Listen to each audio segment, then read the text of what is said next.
I call the meeting to order of the City of Frankfort Board of Commissioners. This is our January work session. Today's January 12th. It's 3 p.m. And Madam Clerk, will you please call the roll? Commissioner Richardson? Here. Commissioner Unger? Present. Commissioner Mays? Here. Commissioner Smith-Willis? Here. Mayor Wilkerson? Present.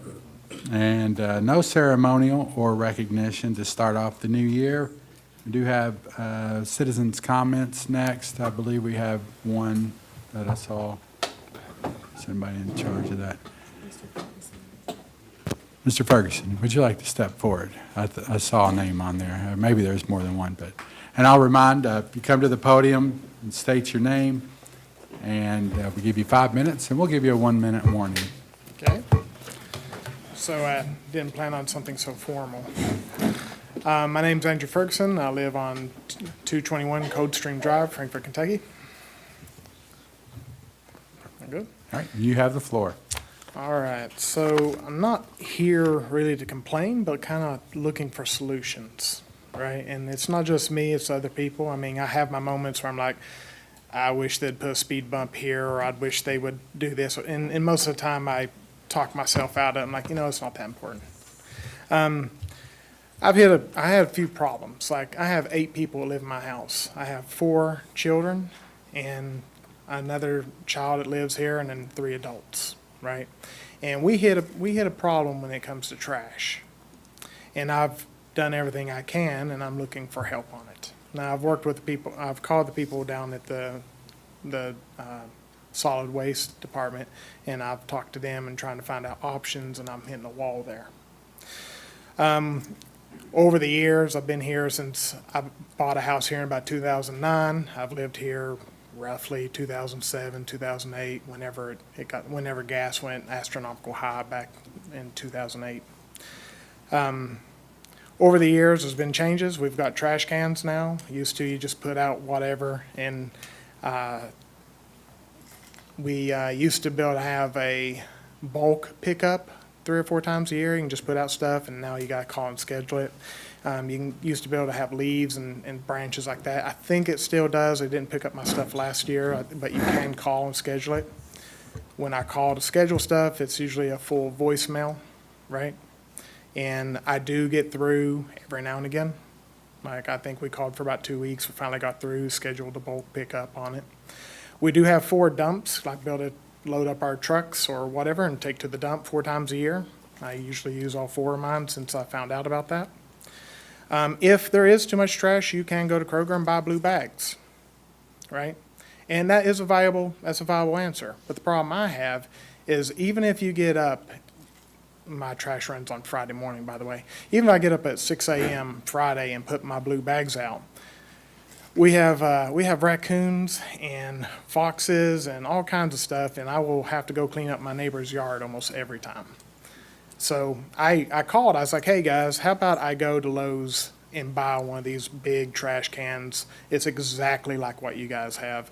I will put the blue bags in there. You guys can dump that. That way you don't have everybody picking up, and it's easy for your trash can to get it. But the rule is it's only 1 trash can per house, no matter if it's 2 people or 8 people.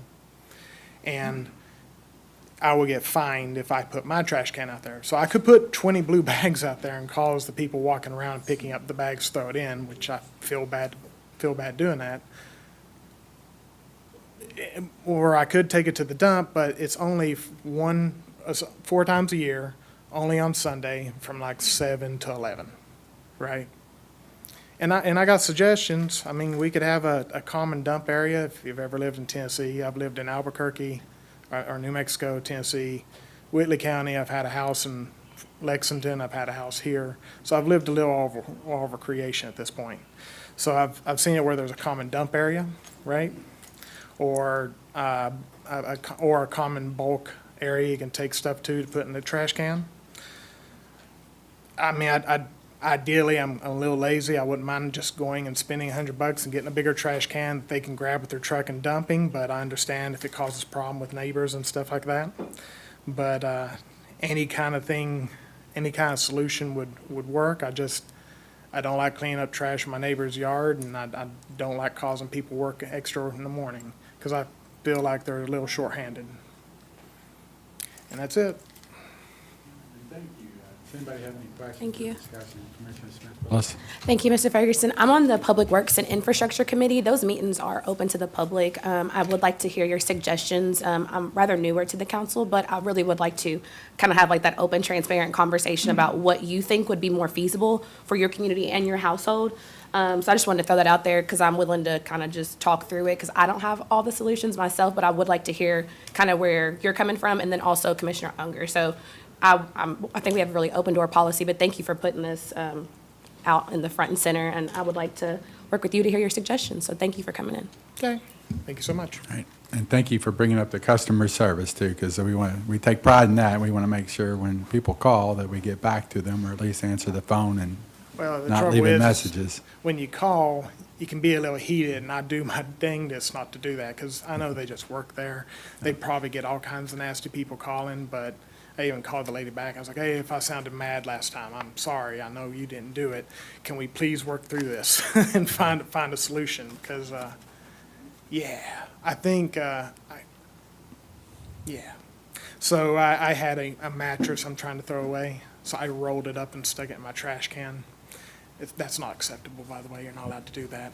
Which we finally got through and got the bulk trash scheduled to be picked up. So next Friday, it's going to get picked up. But yeah, it's bulk stuff's not so bad. It's when you got bags of food, that stuff will get ripped up every time.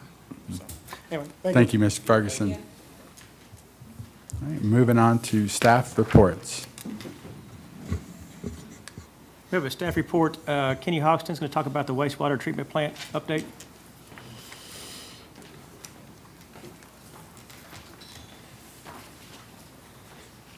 Good afternoon. Not a whole lot on the wastewater plant yet to date. We're still very early in the preliminary stages. We're going through different processes to figure out what's going to work best for us long-term. And then we have to consider, cost options that go with those and then just move forward from there. We are looking to try to use a smaller footprint with some additional processes to help keep it more compact. But we're still, I'll say it's really early right now. We really haven't even started, the plant design, the formal design yet. We're still just looking at different processes on how to move forward with those things. So we're still at least a year out before we would have significant information to bring back to you all. And I'd be interested to know who's involved in that process? Is the city manager involved in that process? As of right now, we just keep him up to date. He's not been heavily involved. We have went to several different other plants to look at their processes, talk to their operators to see how these different processes run, how they operate. Right now, the process that we have is very maintenance intensive, and for lack of better terms, we're spending a lot of money on just keeping things running. And long-term, we don't want to have to do that. We want to make sure that the new plant has a system that is much more reliable, much more energy efficient, and we don't have to worry about the breakdowns that we have now.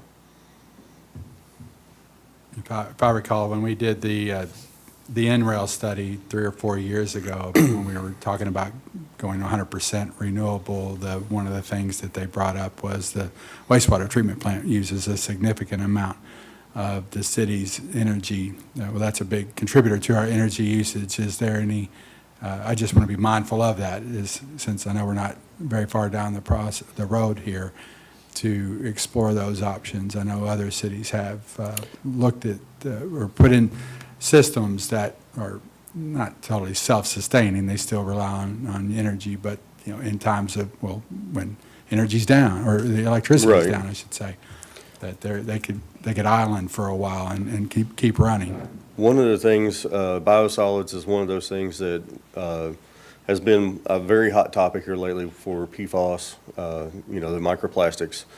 So as we have been looking at that, we wanted to go to Class A, which makes our biosolids a soil supplement. So you can mix it with mulch, compost, and all the different things, and it just helps add nutrients back into the ground. But until we know whether they're going to make the microplastics a rec or chemical or not, we have to put that on hold. We can't sit there and say, okay, we're going to land farm and landfill all this stuff, and then in 10 years it gets designated a rec or chemical, and then the landowner is now responsible to clean up every bit of microplastics that's on his or her land. So there's still a lot of regulations that we're trying to work through, but that's what we're in at right now. We're in that planning stage so that we're looking at each process and how we can make it the most efficient of what we can and not waste as much energy. Unfortunately, wastewater, it's not the cheapest, and you're going to use energy to make sure everything is treated. So UV is one of those that is going to reduce our electricity, because we'll be able to ramp the bulbs up and down and only use exactly what we have to have instead of having our generators for our ozone system running full blast all the time. So that is one of those things that we will be using less. And, you know, it's kind of a balance. We can use chemicals or we can use electricity, and, you know, we actually get a very good deal on our electricity, so we try to use the electricity more than we do the chemicals. Any other questions? And for the record, how we're expanding the plant, that's the whole purpose of this, right? Upgrading it and expanding this. Correct. For future growth. We want to double the capacity of the plant. That way we have more room to grow, and for 50 years we should be good for any economic development or large facilities that would like to come in. That's all I have. All right. Thank you, Thank Mr. you. Hoxton. Any discussion items? The first item in discussion would be the Capitol Plaza and County IRB pilot program. We're going to have Gil Johnson come up and present to you all on this. Thank you, Mayor. Jason, my name's Gil Johnson. I'm bond counsel for Franklin County, connection with the proposed industrial revenue bond financing for the Capitol Plaza Hotel. Just a little brief history. Oh, by the way, I should introduce Russ Salzman. He's one of the principals with the developer and is here today. Thank you all so much for taking time to work with us. But in any event, this morning, there was a Finance Committee meeting at Franklin County Fiscal Court where we reviewed the industrial revenue bond proposal. I think it's fair to say it received a favorable response, although they don't vote on that until January the 20th at the fiscal court meeting. But the bond that we propose to, or they propose to issue, will be in an amount not to exceed $33 million, and it will be for the complete and total renovation of the Capitol Plaza Hotel, various upgrades, et cetera, which I think have been the subject of some conversations in this community, both city and county, for the last probably last year. But in any event, we propose to issue that, and the benefit of doing that is to provide a local incentive, and that local incentive is the abatement of property tax. And that's what I'm here today to kind of either answer your questions and present to you what we're asking the city to do and what we are asking and what we've asked actually the school district, the city independent school district, to do that they've agreed to. So first of all, the pilot agreement is exactly what it says. It's a payment in lieu of taxes. The structure of the transaction will be that the Plaza Hotel property will in fact be transferred to the county, albeit temporarily for a 10-year period of time. That is in accordance with the Kentucky statutes to provide this particular abatement, KRS 103.285. And once that's accomplished, then they will lease the property back to the developer. The developer will then proceed with construction. They have invested, I believe, about $6 million in the property. That's with the acquisition of the property itself.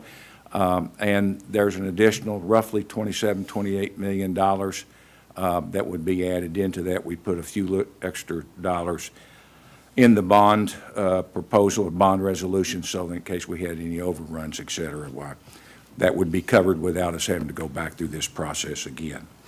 As I said, we have proposed to ask the city to join in the pilot agreement, and we ask, or the county asked also, that there be preparation of some financial analysis. I'm not a financial advisor, don't purport to be one, but I do believe that you have in front of you, or certainly was in the package that I delivered, the projections based upon information that Compass Municipal Advisors had secured. And I'm just going to hold that up. It's in the memorandum. Jason, did they get that? Okay, all right. So I want to start with the school first, because the school has agreed to a one-time payment of about $1,063,000 that will cover a period, it's intended to cover a period of 10 years when they don't actually assess the tax. It's literally a payment in lieu. That's probably more accurate to say it's about a 9-year transaction because of the way the calendar falls. But it's $1,063,000 that will be paid upfront to the school district. They will receive their entire amount of tax, property tax, that's all I'm talking about, property tax, for the year 2026. So the whole transaction's intended to start as of January 1, 2027. And even though the property would be transferred sometime in 26, because it's on the property tax rolls as of January 1 of this year, it's subject to the tax, so it won't start until the 27th. I'll go through what I think is the city of Frankfort's current tax situation with the property itself as it stands today. It's a $6 million valuation on the PVA's books, and it produces about $11,800 in real property taxes to the city each year. In addition to that, which is not covered by the property tax is, but the following taxes are not. Occupational tax is about $29,000, and the transient room tax is about $107,000, and your current parking revenues, which obviously aren't taxes, are about $11,700. So that's roughly what you're collecting right now and would continue to collect if the project does not go forward. And West Banco is providing the financing to the developer and has indicated, as has the developer, that the project will probably not go forward without the issuance of industrial revenue bonds. It's the incentive that they get from the property tax that makes it attractive, I guess, to the bank. If we go through with the project, for the years 27 through 2036, your revenues increase dramatically. Well, first of all, you don't get any property tax, so you go from $11,800 down to zero. You come up with an occupational tax, which would move from $29,000 up to $503,000. That is for the entire 10-year period of time. I don't want to indicate otherwise. And then over that 10-year period of time, your transient taxes would be $2,113,000 and change. Parking revenues would go up because of the operation to an estimated $4,105,000. So the investment that we're asking the city to consider is roughly an $11,800 abatement of property tax in exchange for the additions in the occupational tax, the transient room tax, and the increase in the parking revenues. There is one other item that's in this particular pilot agreement, and that is the developer has in fact given us, for lack of a better word, a guarantee that we will hit 43 full-time equivalent jobs and 60% average daily occupancy beginning with the period January 1, 2030. They would be required under this agreement to provide a certificate of the number of employees and certify the occupancy rate, daily occupancy rate for the annual period of time. So that would be for the year 2030, and if they didn't accomplish that, then a portion, 50% of what you would have received would come back to you in the form of payments. So basically what it is, I can answer any question about the revenue bonds, any question about the pilot, I hope, and any other questions you may have. And if some should be directed to Mr. Salzman, I will turn around and direct them to him. We'll open it up for discussion or questions for Mr. Johnson. And teen. Commissioner Richardson? Commissioner Richardson, you've got the floor. A lot of numbers. Yes, sir. I'm trying to write this down as quick as I can. Okay, well, we So can go the back through five- it. The 503,000 over the 10-year period, it would equate to around 50,000 a year, which is greater than the 29 we're getting now. Yes, sir. I'm just trying to compare apples to apples. Does Sure. that make sense? No, it certainly You does. quoted, I just want to make sure the public knows that. I mean, that 503 looks really good, but when you break it down, it's still going to be, we're still looking at about a $21,000 increase. Yeah, that's correct, and that's why exactly I said that the 10-year period, Yeah. because somebody can look at that and say, whoa, I went from 30 to 500. So, yeah, I agree with you. Okay. And the parking, I'm assuming the parking revenues are based on your estimates of your occupancy rate that you're kind of quoting. Is that kind of where that number's coming from as well? Yes, sir. Not only is that where that number comes, that number comes from the developer. Now, I don't represent the developer. Okay, I'm all not right. here on behalf of the developer.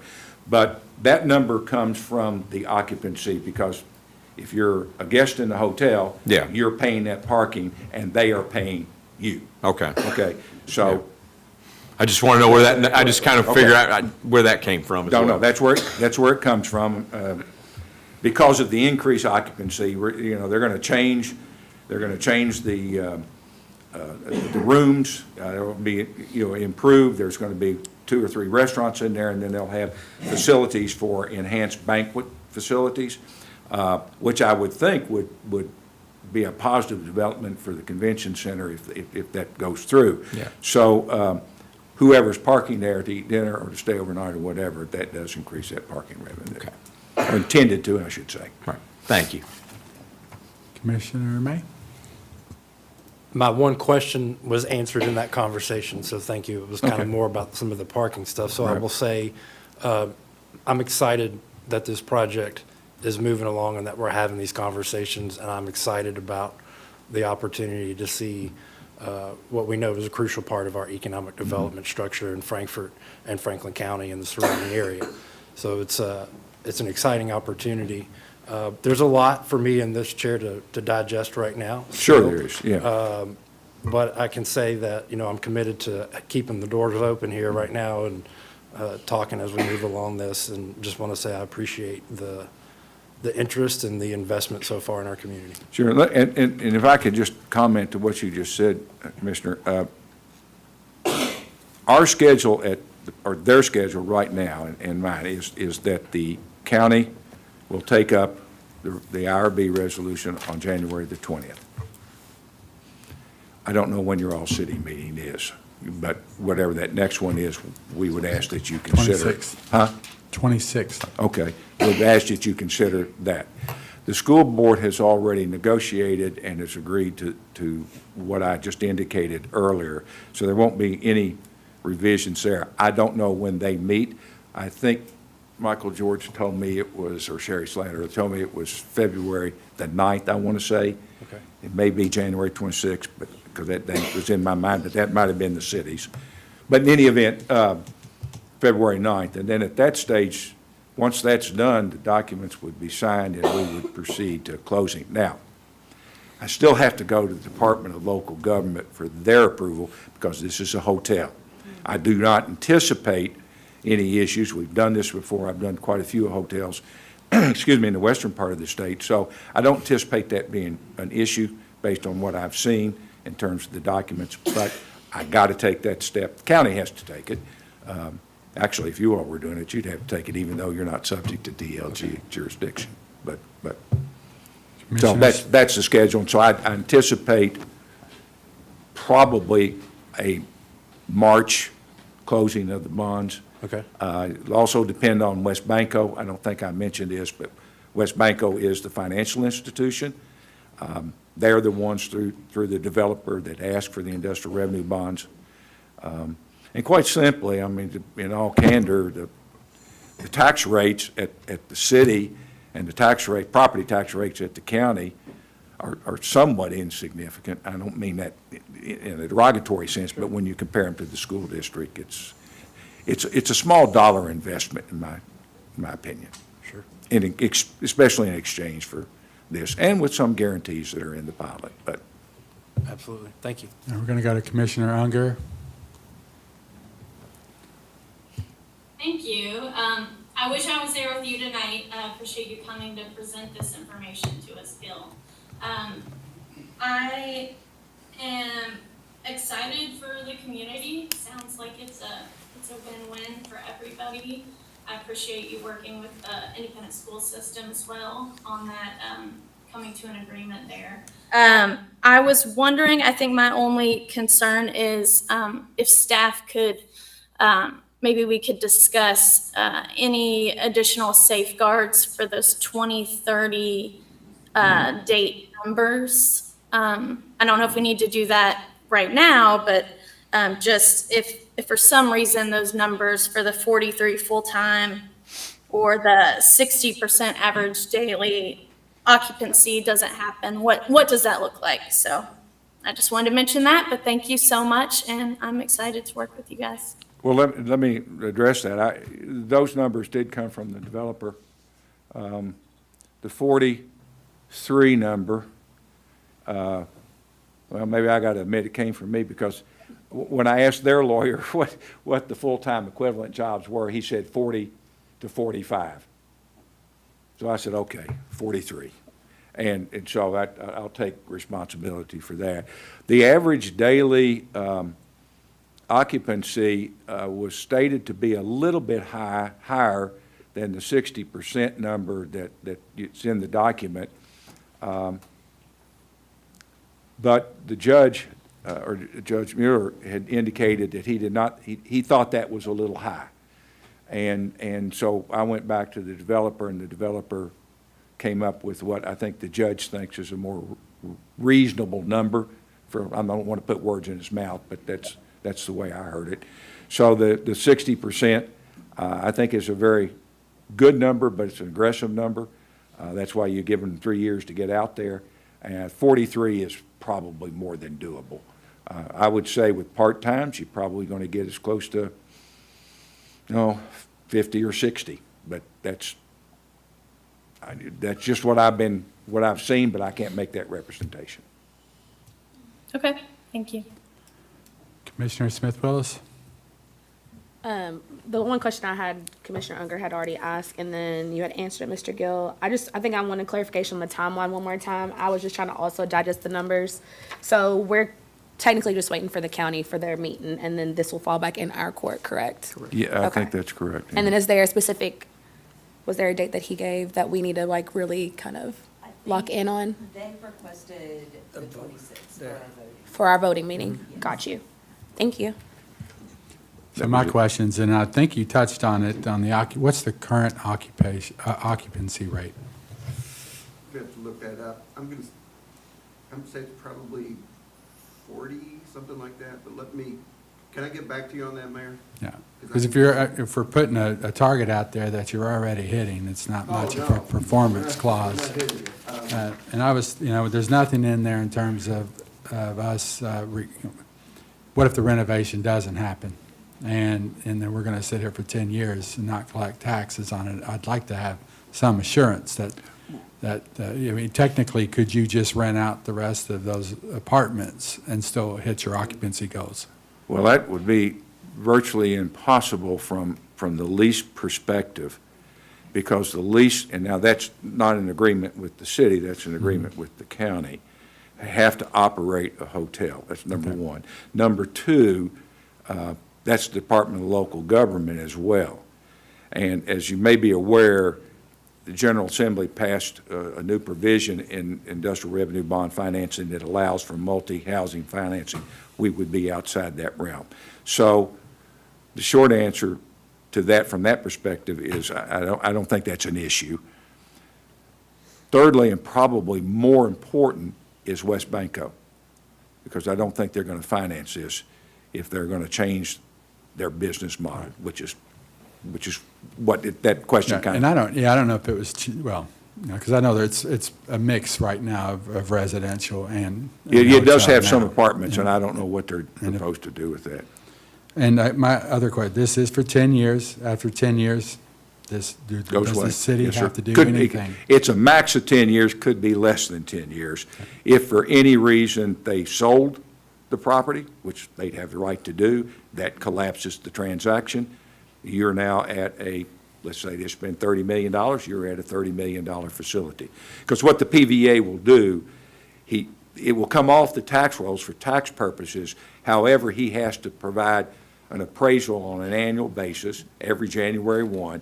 And so as money is spent, that goes up. So by 2027, 8, that property would probably, maybe say January 1, 29, that property would be up at the $30 million mark, or whatever they spent.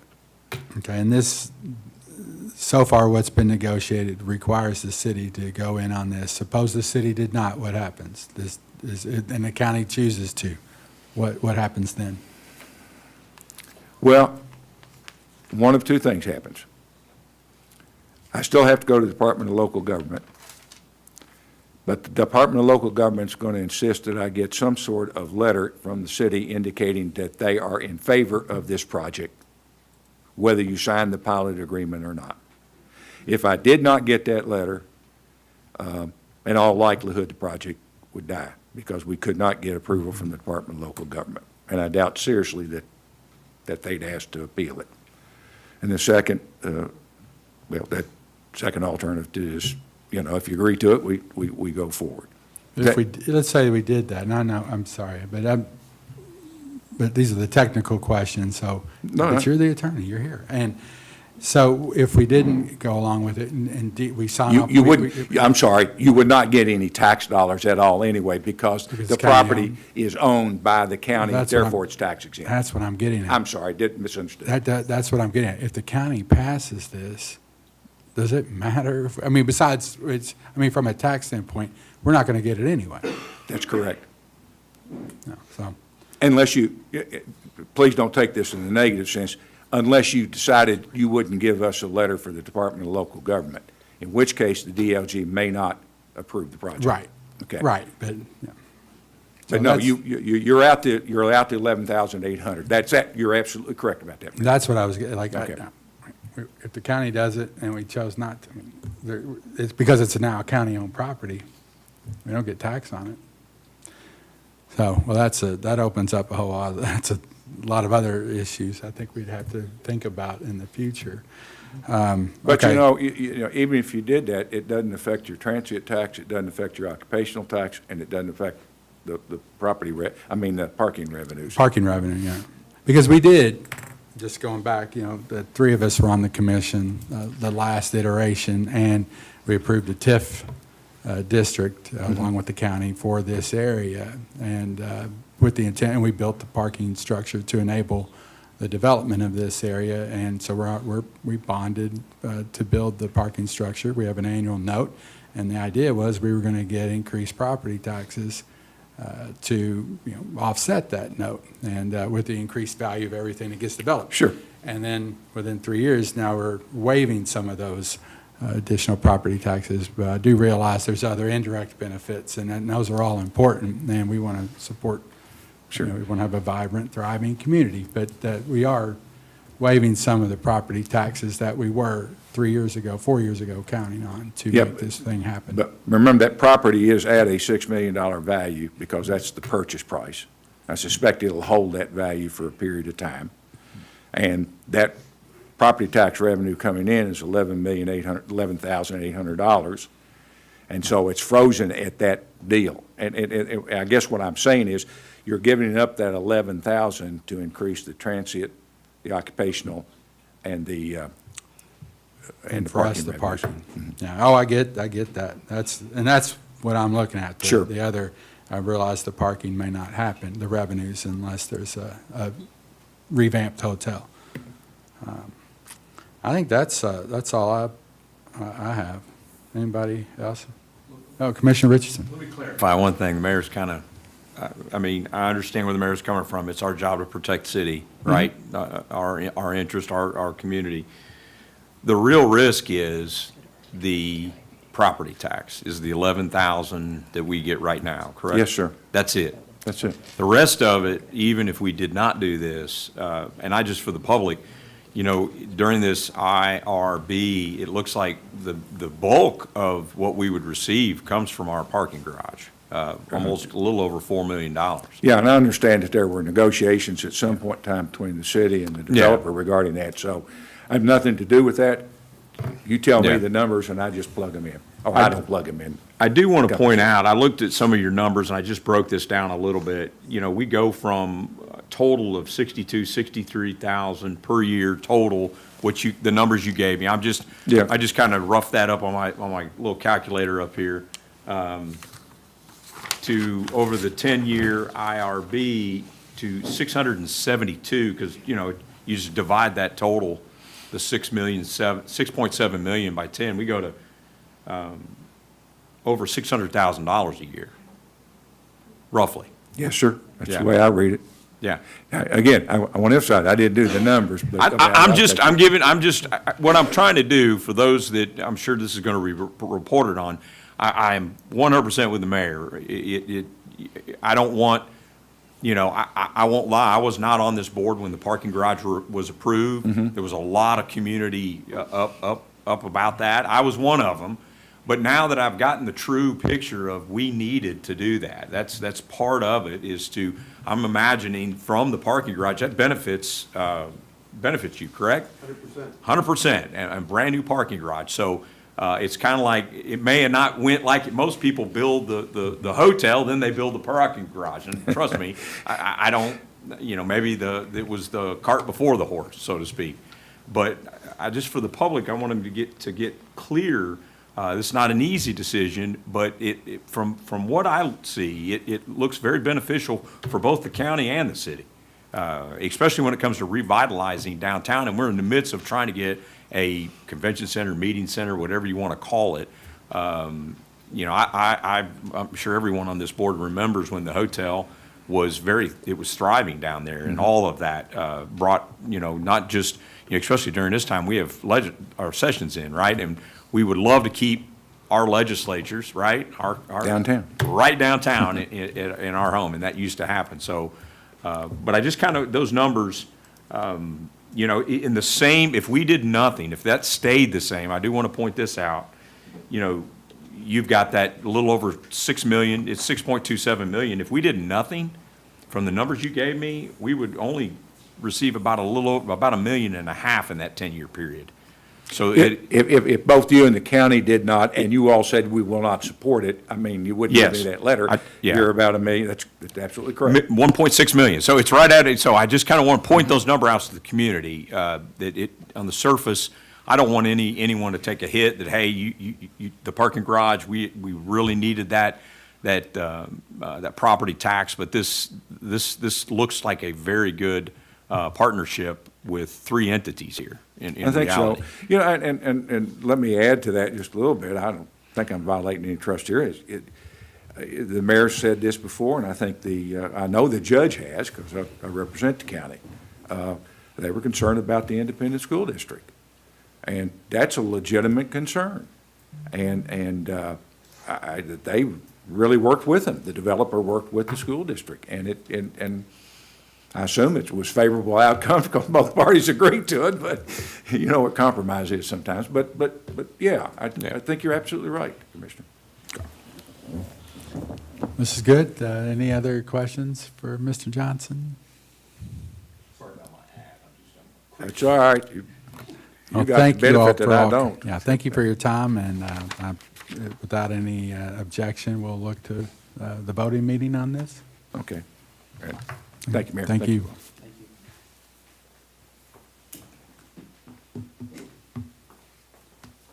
Mayor, I did verify the number while he was speaking, and we average, this being, coming off a slow period, we're between 35 and 40. Percent, Yeah. correct. not including the apartments. Okay. 35 and 40% occupancy. Thank you. Thanks. Thank you all. All right, item number 2 under discussion, we have the 2025 annual report from Fire and EMS. I know Chief Carpenter's had some family issues and won't be presenting, but Chief Kyle is here, and he has a whole bunch of people with him. Hello, yes, Chief Carpenter sends his regrets for not being able to be here tonight, or this afternoon. So we just want to give you a kind of a rundown of all the things that have happened in fire and EMS through 2025. We'll start out with just going over our run volume for this year. This appears to be not the, this, do you have the PowerPoint, Judd? Not the, do you have the PowerPoint slides? Yeah.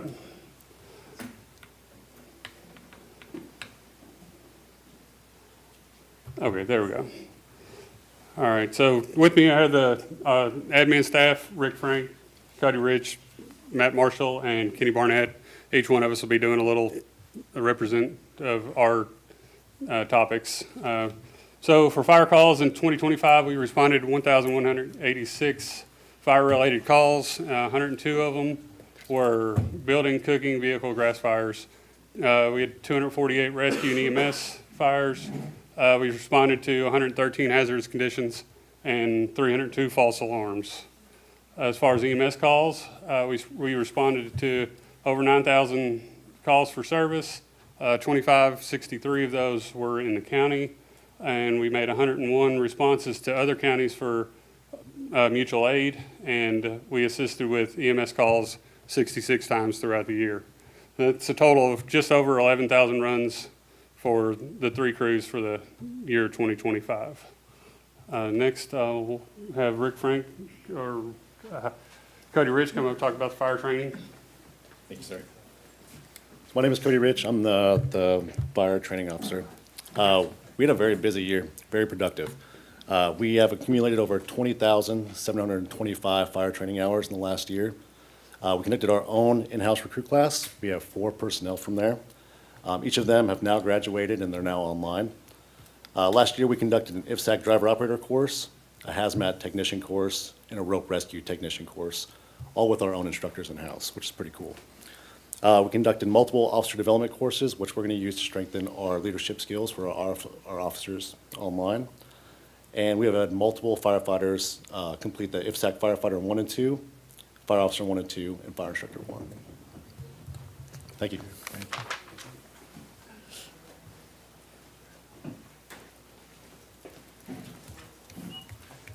All right, good afternoon, Mayor, Commissioners.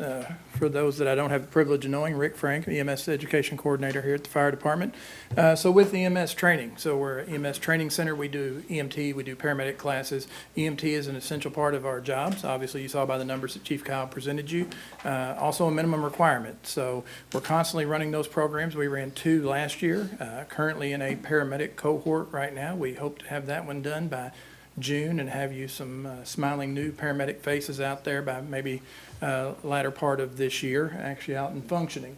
So that's all that one there. So 10,000 EMS training hours.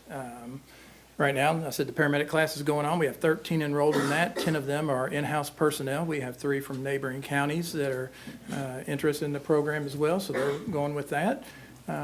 We have also started a critical care paramedic prep course. So the state changed their guidelines late last year, requiring us to go with critical care and advanced practice paramedics.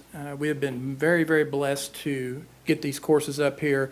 And the last 2 courses we've run, I've taught a couple of the classes, but for the most part, we're getting physicians, nurse practitioners, nurses coming in from Louisville, Lexington, and they're all doing it on their dime and their time. So you'd be hard pressed to find anywhere nationally that would have that type of program come in, and we're blessed here in Frankfort to have that. Also, we have the CPR classes that we do in the community, and we're constantly getting requests for those. I got a request today right before we walked over. We've also had personnel that have went on through what they call the International Board of Specialty Certification to get their critical care, their flight paramedic, their tactical, their wilderness, and community paramedicine, which are all extremely, extremely difficult tests, and we have had people that have went on and achieved that, and we're so very blessed to have those people on staff. Pass that over to the Fire Marshal.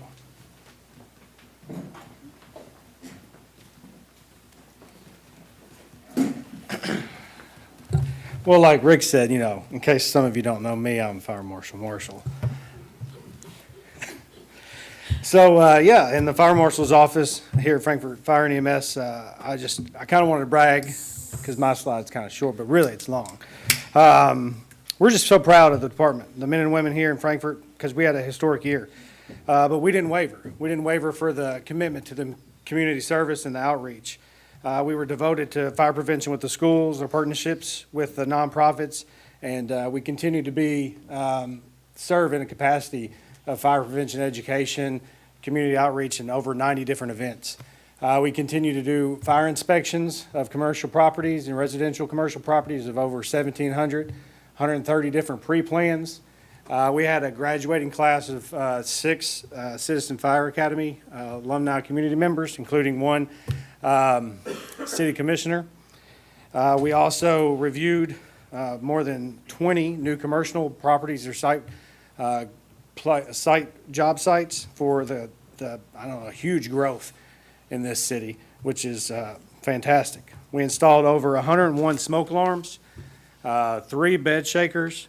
We provided 160 free fire extinguishers for residents. We also partnered with KSU for a 9/11 memorial stair climb, and then we also partnered with FRMC for our 3rd annual fire safety night, which was massive, huge, giant crowd. I could continue going, but I just wanted to say how proud I am of this department and this community still. We do a whole lot.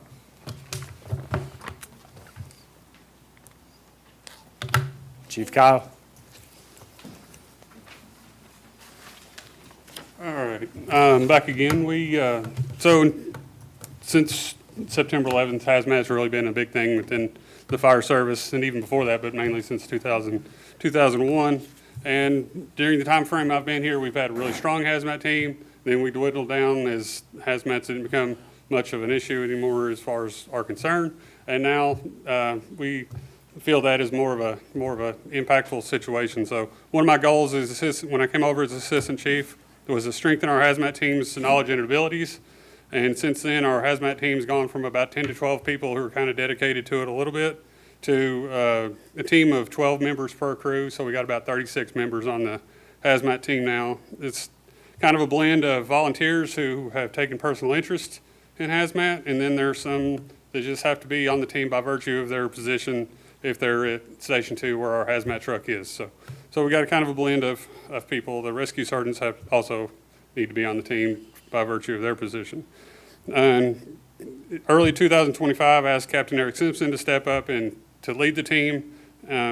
He gladly stepped up, and we instituted a rigorous training schedule for our team members. So we trained 4 to 8 hours a day every other month, get them trained up. And so they can rehearse coordinated incident command, supplemented by monthly crew trainings. So that in months we don't do the team training, we do crew training.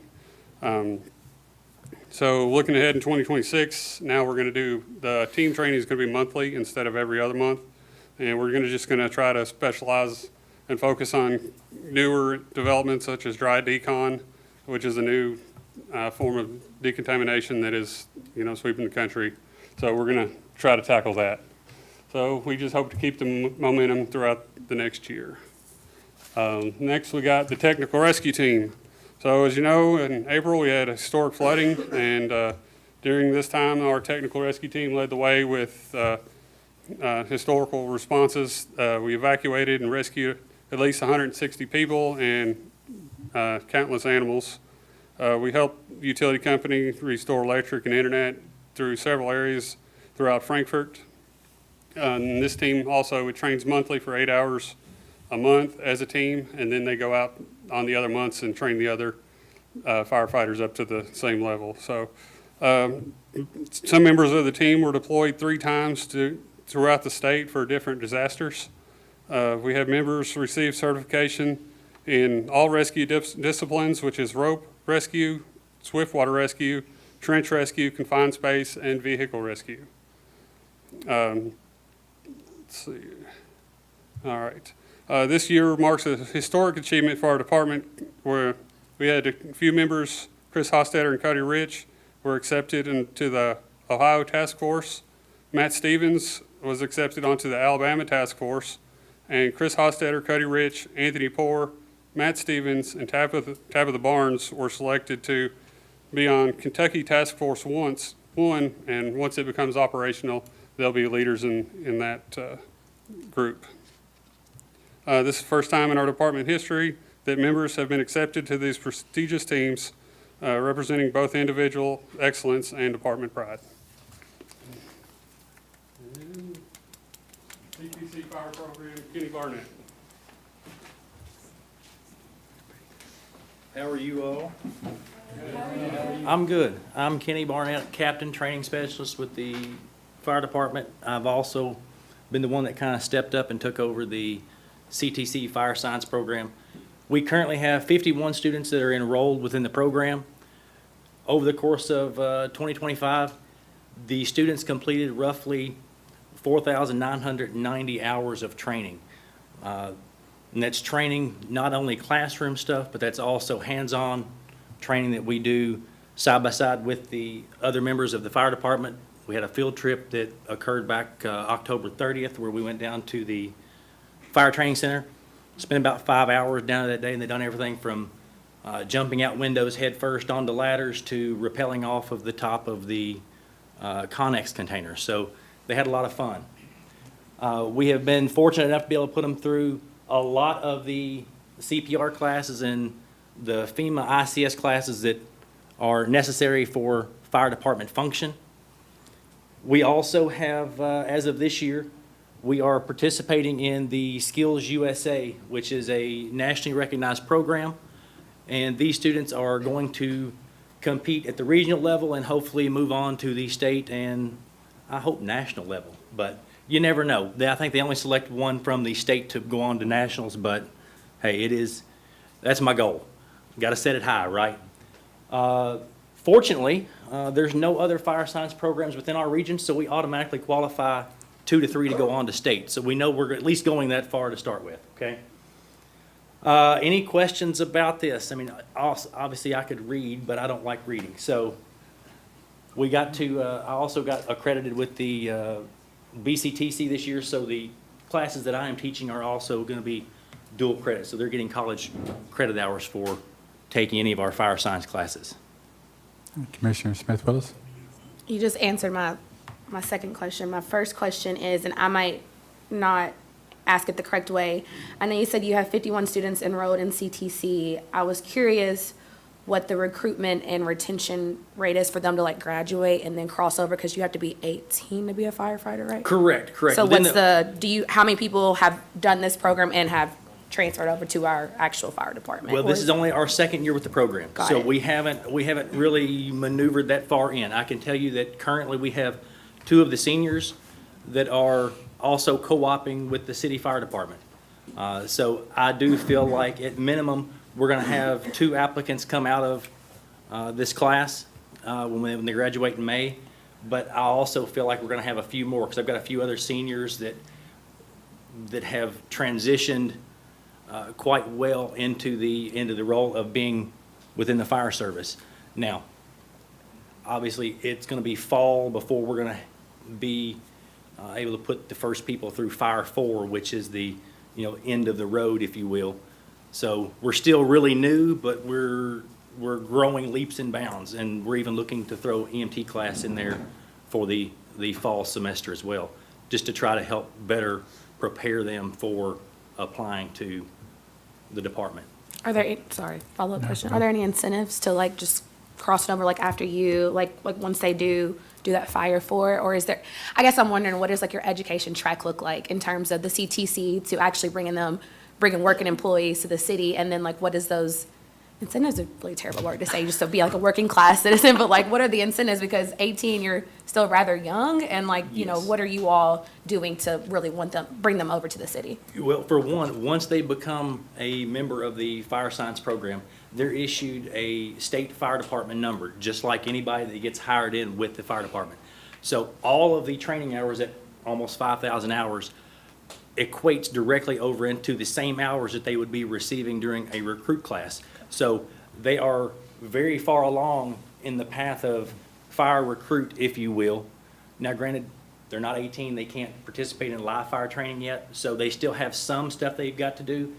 But what it does for them is the state fire incentive is not very far out of reach, where we have people that come on with nothing.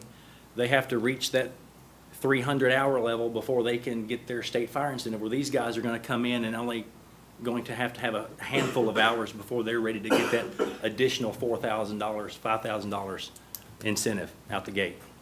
Plus, then, like I said, if we can get this EMT program started and go ahead and get them through that, then we're going to have them that much further along, ready to put them on an ambulance and ready to start making runs a whole lot sooner than, somebody that we hire that has zero training at all. Cool, thanks. All right. Any other questions? Commissioner Richardson. Hours, does that equate for BCTC with them, do you know?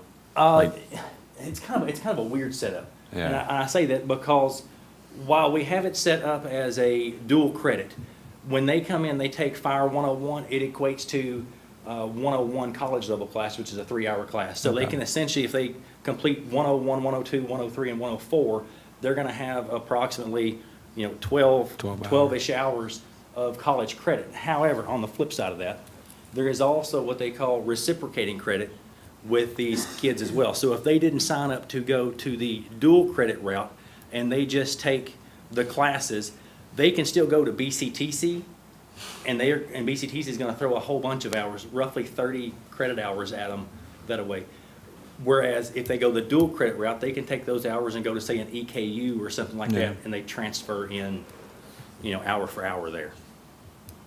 And then the other thing, I think I'm getting where Commissioner Smith-Willis was, so the 51 folks that you had in this, were they're all Franklin County kids? They either go to Franklin County High School or Western Hills currently, yes. I'd like to keep them. That's my goal. So maybe you work an incentive in there, right? I'm just spitballing here. If we're gonna have this force science training and we put all this effort in and this work in them, especially if I'm sure there's a handful. I'm just, where I come from, Yes, right? I know. I'm just looking at this, if the police department had that, I wouldn't want these people to go to, to Lexington or to, Georgetown. So, I don't know, maybe that's something to work in later. Yeah. Sorry. Go ahead. Didn't mean to interrupt. No, One go of the ahead. things I had been talking with Chief Carpenter about, I know when you put an application in for the city, you're giving, if you're coming in, you're already a paramedic, you get so many points, in the point system for, paramedic or EMT or having your fire hours or military or whatever. There have been talks, and like I said, it's very preliminary currently, but if we can have people come out of this CTC program, maybe incentivizing that by using that as some points that we can throw their direction to kind of keep them here at home. Because I want to promote keeping the kids here. If they grew up here and they go to school here, the likelihood that they're going to remain here and work here is, pretty high. I like the way you're thinking, because that's where I was going. Incentive, I didn't necessarily mean monetarily. I just meant for hiring process, right? That they're, I can remember way in the early 90s, when you applied to a police department, you got, if you were a resident of that city, you got extra points or something, just from merely residing in that city. So, I like the way you're thinking. The Stop the Bleed and the CPR, are those things that you all teach in the Fire Citizens Academy? The Stop the Bleed, we don't necessarily teach that specific class, because that's more to a lay rescuer. But the CPR class that we teach, it's the same one that they have to be on the department. It's the American Heart Association. I teach the healthcare provider level class to them. That Stop the Bleed is just so important. The trooper that was shot a few months ago, think about the folks that rolled up on that and they knew how to stop the bleed, which is so important with a wound that is profusely bleeding. So I teach that with some folks as well from DOCJT. So it's a very good class, even just for the common folks out here that day to day. We do citizen fire. Yeah. And then maybe this is for the chief, I got all kinds of questions. Go ahead. The paramedic class, do we offer that for outside agencies, or is that just for just our folks? We do. We offer outside agencies the ability to come in to be a part of our class. They pay a stipend in order to be a part of the class to cover their portions that would cost us to have them in the class. I'm just curious. I knew that was done when I worked here, so I just want to, I appreciate you continuing that. That's really good. Any other questions? Commissioner? Sorry, it might not be for, oh, sorry, whoops, go ahead, Commissioner Unger. Is that okay? Yeah. You have the Okay. floor.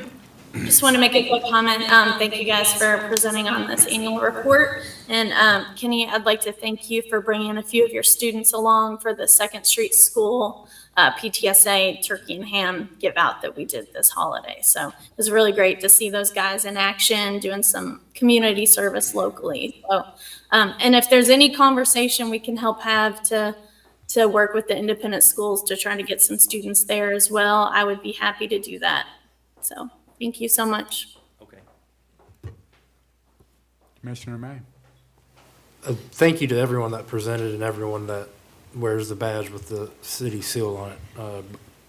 Any first responder, we're forever grateful for. I want to say what I love about this program is that, and I've never been a first responder, but I've been passionate about something, and we've all can share that feeling and that excitement of when you're getting going in your career, you're getting your ideas off the ground. But at no point was I passionate about the paperwork or anything like that came with it or the required training. You all get to do some pretty, I'll say, cool things, though, that would get me more excited. And having that opportunity, I think, when you're younger and getting your foot in the door is crucial to what Commissioner Richardson was talking about, and everyone up here, I think, from the recruitment and retention standpoint.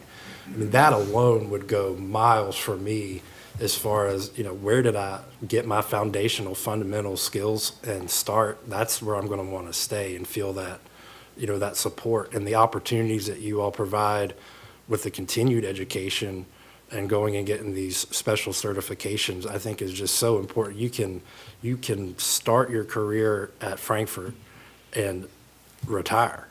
You can do all of it here and do all that without ever having to leave. And that, I think, is really worth shining a bright light on and letting people in surrounding agencies know those amazing opportunities that are unique to us, focusing on what makes us unique and how we address challenges by thinking outside the box and going with what we can do. We can continue to do these types of programs, and I just want to say thank you, and I appreciate that way of thinking and that approach.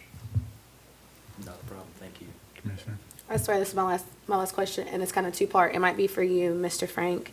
Is there, and I think Chief Carpenter addressed it the last time he gave us an update on the new fire station, with the recruitment classes and the new fire station coming and the critical care prep course, is there a plan and action to expand those programs to other outside entities so we can kind of start doing those more often and expand and grow on those? Or are we just waiting for the fire station to get done and then we go from there?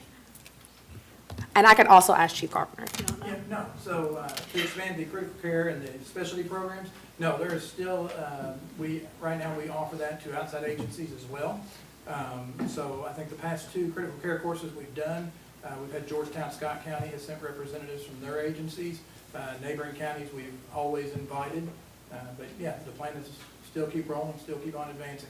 Cool, thanks. And then one more thing, and it could be for anybody. Somebody did ask me a few weeks ago, do you all do car seat installations still? And are those advertised, or who does those? The hospital? I just want to make sure I get back to this person because I said I didn't know, honestly. Our department currently, we do not do car seat installation certifications. It's just a lot of red tape that goes into it as far as liability issues and stuff. We generally refer people to go to the health department, Franklin County Health Department, to get any kind of car seat installation stuff taken care of. Thank you. And I just want to thank the gentlemen back here. Through all the hard work they do all year, we couldn't do the paramedic training, we couldn't do all the fire training we do, all the inspections the marshal handles. We just, as a fire department, we wouldn't be able to do what we do and be as strong as we are without those guys out there every day doing all the hard work. And then the men and women across the street making the runs every day. They're making the 12,000 runs that we're making a year, the 10,000 med runs. So I just want to thank them for their contributions to the city and the department, just out there day in and day out, just doing all the grunt work. Thank you all. Further Thank questions? you. Thank you all. Snaps all around. Y'all are Great great. stuff.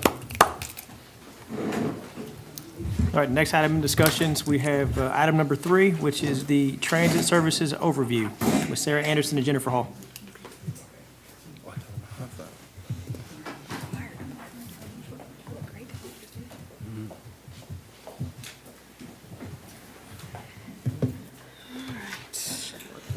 Does it go this way? I think it goes this way. This way, okay. We'll find out. We'll find out. All right, good afternoon, everyone. Thanks for inviting me to speak. Happy New Year.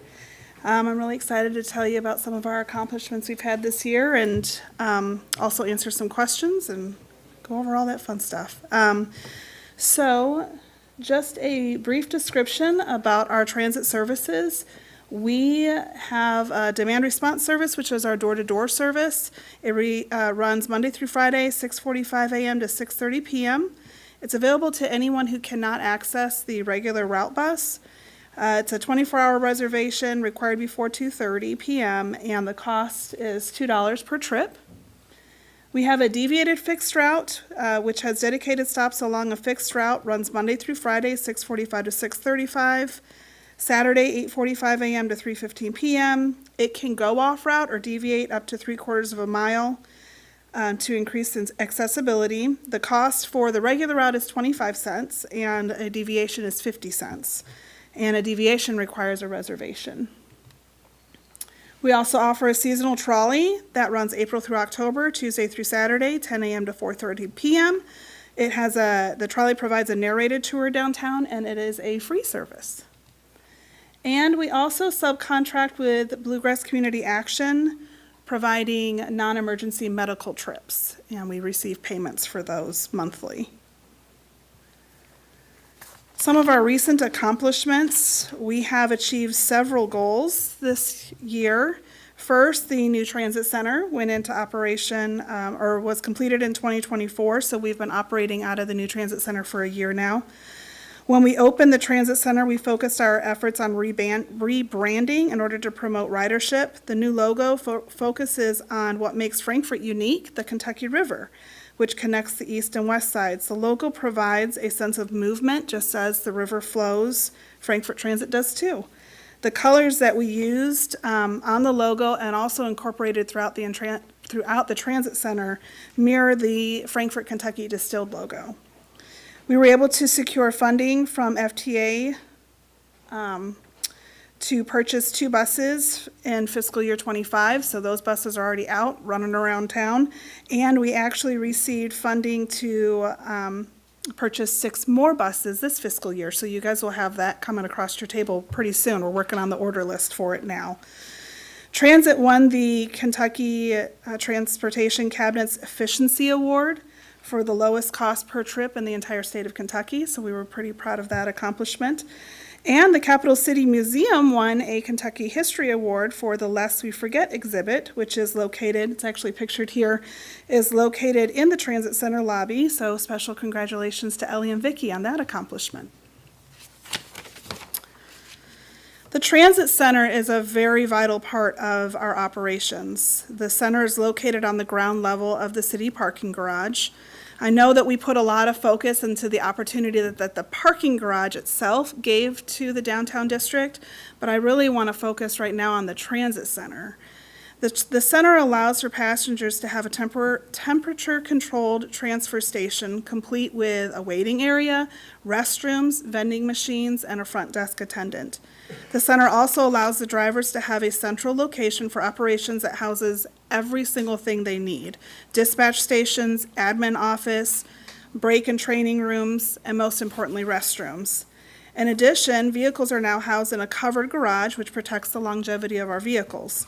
The center has truly enhanced the transit environment for passengers and the city staff, so thank you so much for the support for the transit center. Ridership data. So we have to produce ridership data for KYTC and FTA every year, and the total number of trips actually increased 22,633. So that was quite an additional increase in ridership. We did have a couple of columns that went down. Trolley ridership did go down. And the reason that trolley ridership went down is because our trolley was out of operation for a significant portion of the year. So we were running that in a smaller van, and sometimes people were coming and saying, I really wanted the trolley experience, so they weren't riding with us this year. Also, our NEMT services went down, and that was due to a lack of staffing. So for a little while there, we were only running one driver. We're now back up to 2 NEMT drivers, so I expect for that to increase this year. We also expect for our overall ridership to increase this year because obviously the paddocks are coming soon. We've got some industrial parks that are asking for some service. But I will say the increase in ridership is causing a little bit of a strain on our current route. So we will be looking forward to working that out in the future. And we also know that the increased ridership is indicating that the community is using transit. Here's the nitty-gritty budgets. I'm going to do a very surface area of this. One of the items that I've been asked to discuss today is the possibility of going to a free fare system. In order to discuss that, I want you to understand how the fares are calculated into our overall costs and grant reimbursement. There's a common misnomer that says that decreasing fares will decrease grant reimbursement, or decreasing fares has no effect on grant reimbursement. And so I wanted to go over those numbers just to show you what happens. So if you see from the first, the upper chart, there's $119,096. That is the total gross cost for that month. We've spent $119,096. In my example, I have a cash fare box value of $5,000. That means we receive $5,000 from fare box revenue. What happens is the net operating now comes down to $114,000. We will receive grant reimbursement now on $114,000. So we produce 50% of that, and the FTA is going to produce 50% of that. So FTA's grant funding did go down, but our local match also went down as a result of the fare box revenue. So hopefully that makes. So the second example shows if we didn't have that cash fare box revenue, as you can see, now our local match is at $59,000 versus the previous, which was only at $57,000. And while we're talking about budgets in the future slides, I'm going to talk a little bit about incidental use and contract revenue, excess contract revenue. So I just wanted to go over the examples of what those look like financially. So once again, we have that same $119,000 of total cost. Now we have a cash fare box of $5,000. And under that, I also added $5,000 in incidental use. An incidental use would be something like our parking garage fees. Let's say we made $5,000 on parking garage fees. Parking garage fees are going to work exactly the same way as fare box revenue. So that amount is going to come off of our net operating, which then means the federal is going to match less because it is less for them to have to match. But the local match is also going to have to be less. So now we're looking at $54,000 in match versus prior was $57,000 in match. Now, in a perfect world, not only do we have fare box revenue and we have incidental use from parking garage fees or wash bay fees or whatever we may have, but we also have NEMT revenue. That is our subcontract with BG Cap. So the best thing about contract revenue is it's counted as local match. So it's money that the city is putting in without having to go into the general fund at all. So in this example, we have $5,000 of cash fare box, $5,000 of incidental use, $5,000 of income counted as local match, which brings our cash now, our local match cash now is only $49,548 versus the $54,548. But if you notice, our reimbursement from the federal doesn't change. We still get a maximum amount of federal reimbursement. Are there any questions about that before I move forward? Because I know that's a lot of dollars and cents. Or we're all on the same page with that. Any revenue off of the parking garage would go toward that contract revenue? No, it goes towards incidental use. So it will bring down our net expenses. Above the line. So some things that I believe we should consider before we talk about reduced fares. First of all, it's important to decide what methods of transit you would want to have for free. If you want to do just the routes and take away the 25-cent fare, if you do that, then we also have to take away the deviation fares because we're only allowed to charge up to double the amount of what our regular fare is. So if it's free for regular routes, it has to be free for deviations as well. Also, you could also look into maybe, right now it's 25 cents for everybody. It doesn't matter if you're 12 years of age and under, it doesn't matter if you're a veteran, it doesn't matter for any other reason. It is what it is. So we could look into possibly doing lowered fares for specific groups of people. So also you have to decide, are you going to also make demand response for free as well and miss out on I shouldn't say miss out, and decide not to do the $2 per trip, and how does that work? So it's just something for you guys, I guess, to decide on what you would prefer to have if you did a free fare. Maintaining a fare reinforces that transit is a valued service, and it's essential that everyone shares the responsibility of maintaining the service. Essentially, are we okay to take away the passenger skin in the game? I do think there is a certain amount of monetary investment that I think is great for our transit system. Experience also shows that once we remove the fares, are we okay later on in the future to put them back in? And that's a little bit of a harder task, I think.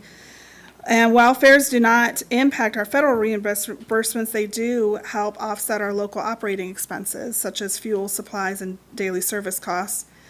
And recent passenger surveys indicate that riders are generally happy with what they're paying with their current service. And I think our ridership data shows, I mean, with 20-something thousand more trips, I think at the 25-cent rate, they're willing to pay it.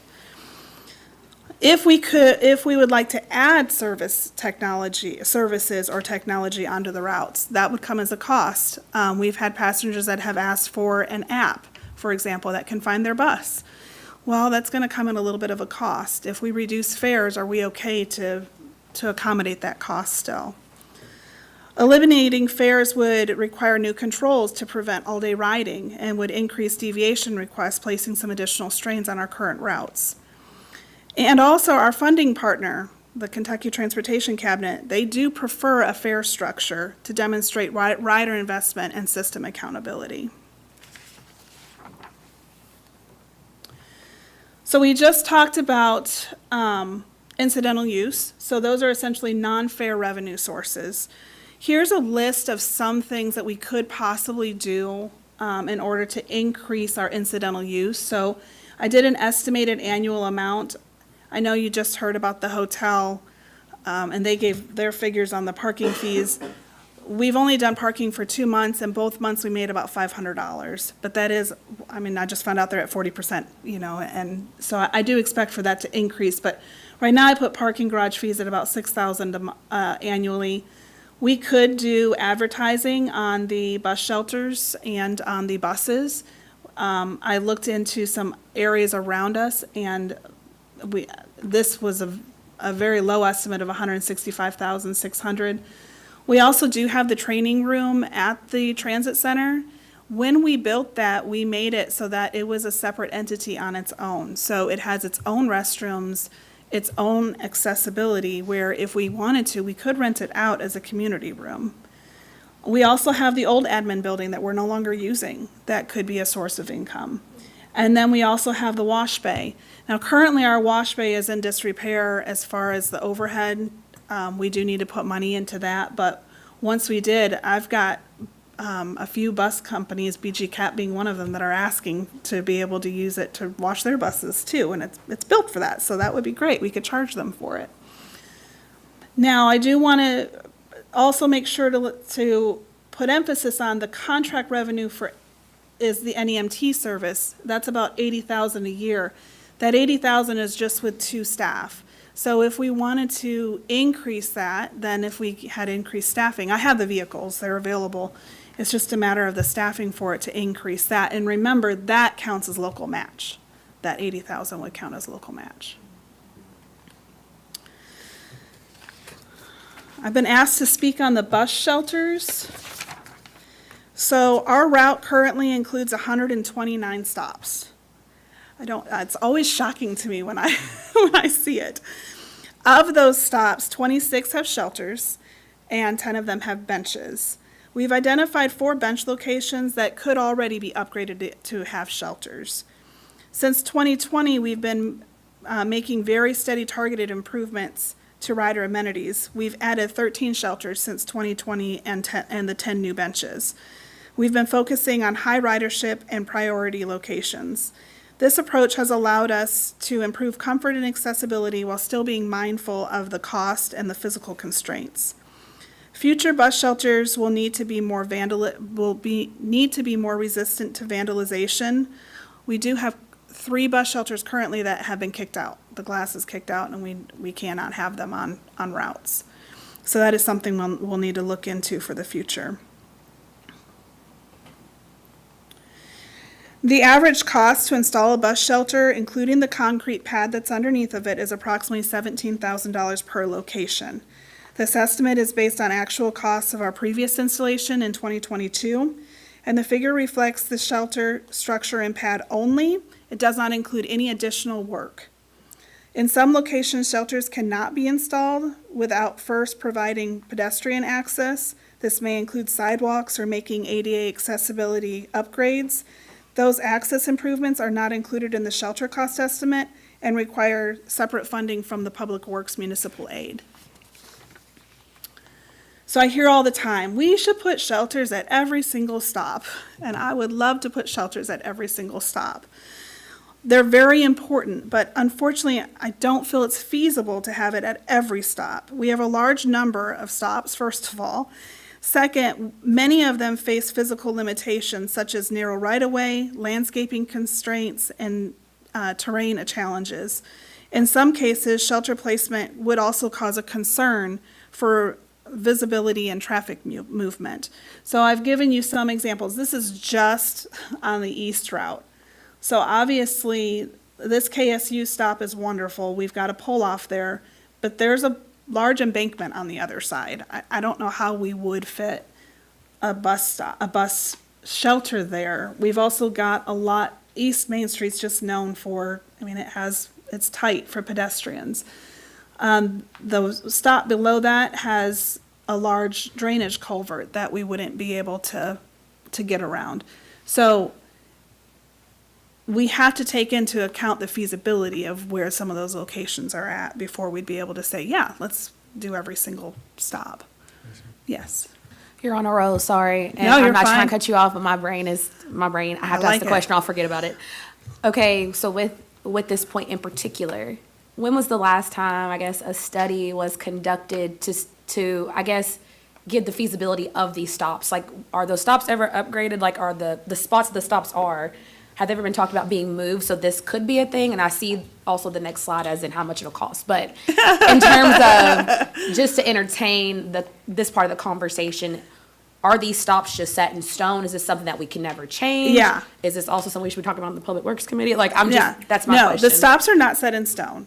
I will say, we have the stops that we have based off of what the passengers have requested, for the most part. We are trying our best to get into all of the areas that are predominantly used. We do have some that have requested other additional areas, and we'll be talking more about that in the future because we actually have we'll talk about more in this further on. Some of the stops can be moved a little bit here and there. But for example, the Froggy Stop, we call it the Froggy Stop, it's over on West Banco. We get people all the time that want a shelter there. And I would love to put a shelter there, but if you look there by West Banco, we had to move that stop because where we had it was next to Froggy and Bourbon on Main and Goodwood and all that. There's parking throughout there. Right. Well, our bus drivers were not seeing people. They were on the sidewalk. And then if you get a wheelchair that needs to get on, you don't have a place to deploy your wheelchair lift. So we moved it back to the little island that's kind of between, so that way we could see it better. Well, now we've got landscaping in the way. But that stop services usually about 30 to 40 people monthly. So I think it's a very important stop. I just don't know how else to move it so that we'd be able to still service it and deploy lifts and things. So have we done a study? No. We have done passenger surveys. We just had our last one in 2024, and we have another one coming out now to get kind of what the riders are seeing. But I haven't had a survey done by an engineer or anything to look at every stop, no. I guess that's just something that I guess I would like to say out loud. I mean, I would like to meet the people that are doing these surveys where they're at to make sure that we are being accessible in all areas.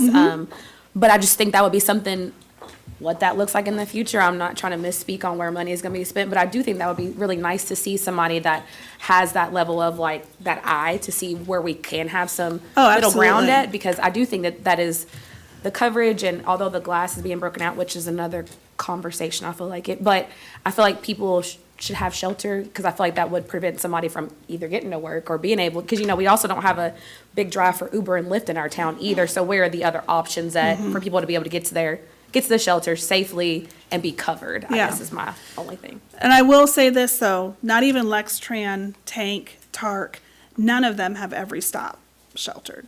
They have a large part of their stops sheltered as far as where their highest ridership is, and we've done our best to do that as well.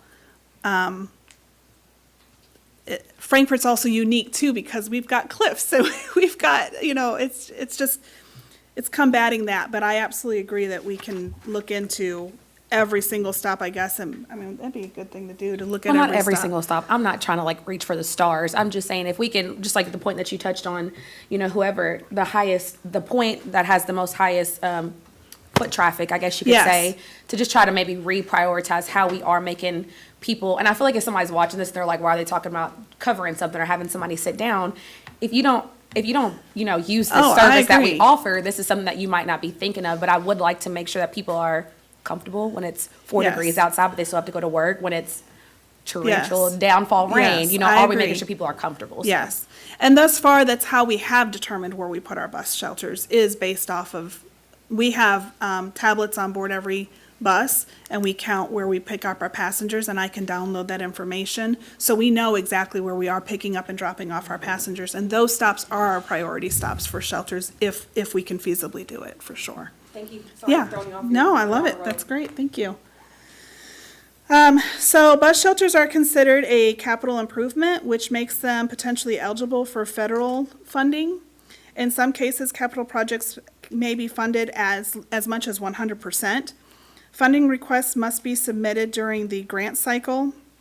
Hold on, I'm sorry, I missed a slide. Hold on, we're here, okay. If we were to install shelters at every existing stop, the estimated cost would exceed $1.5 million.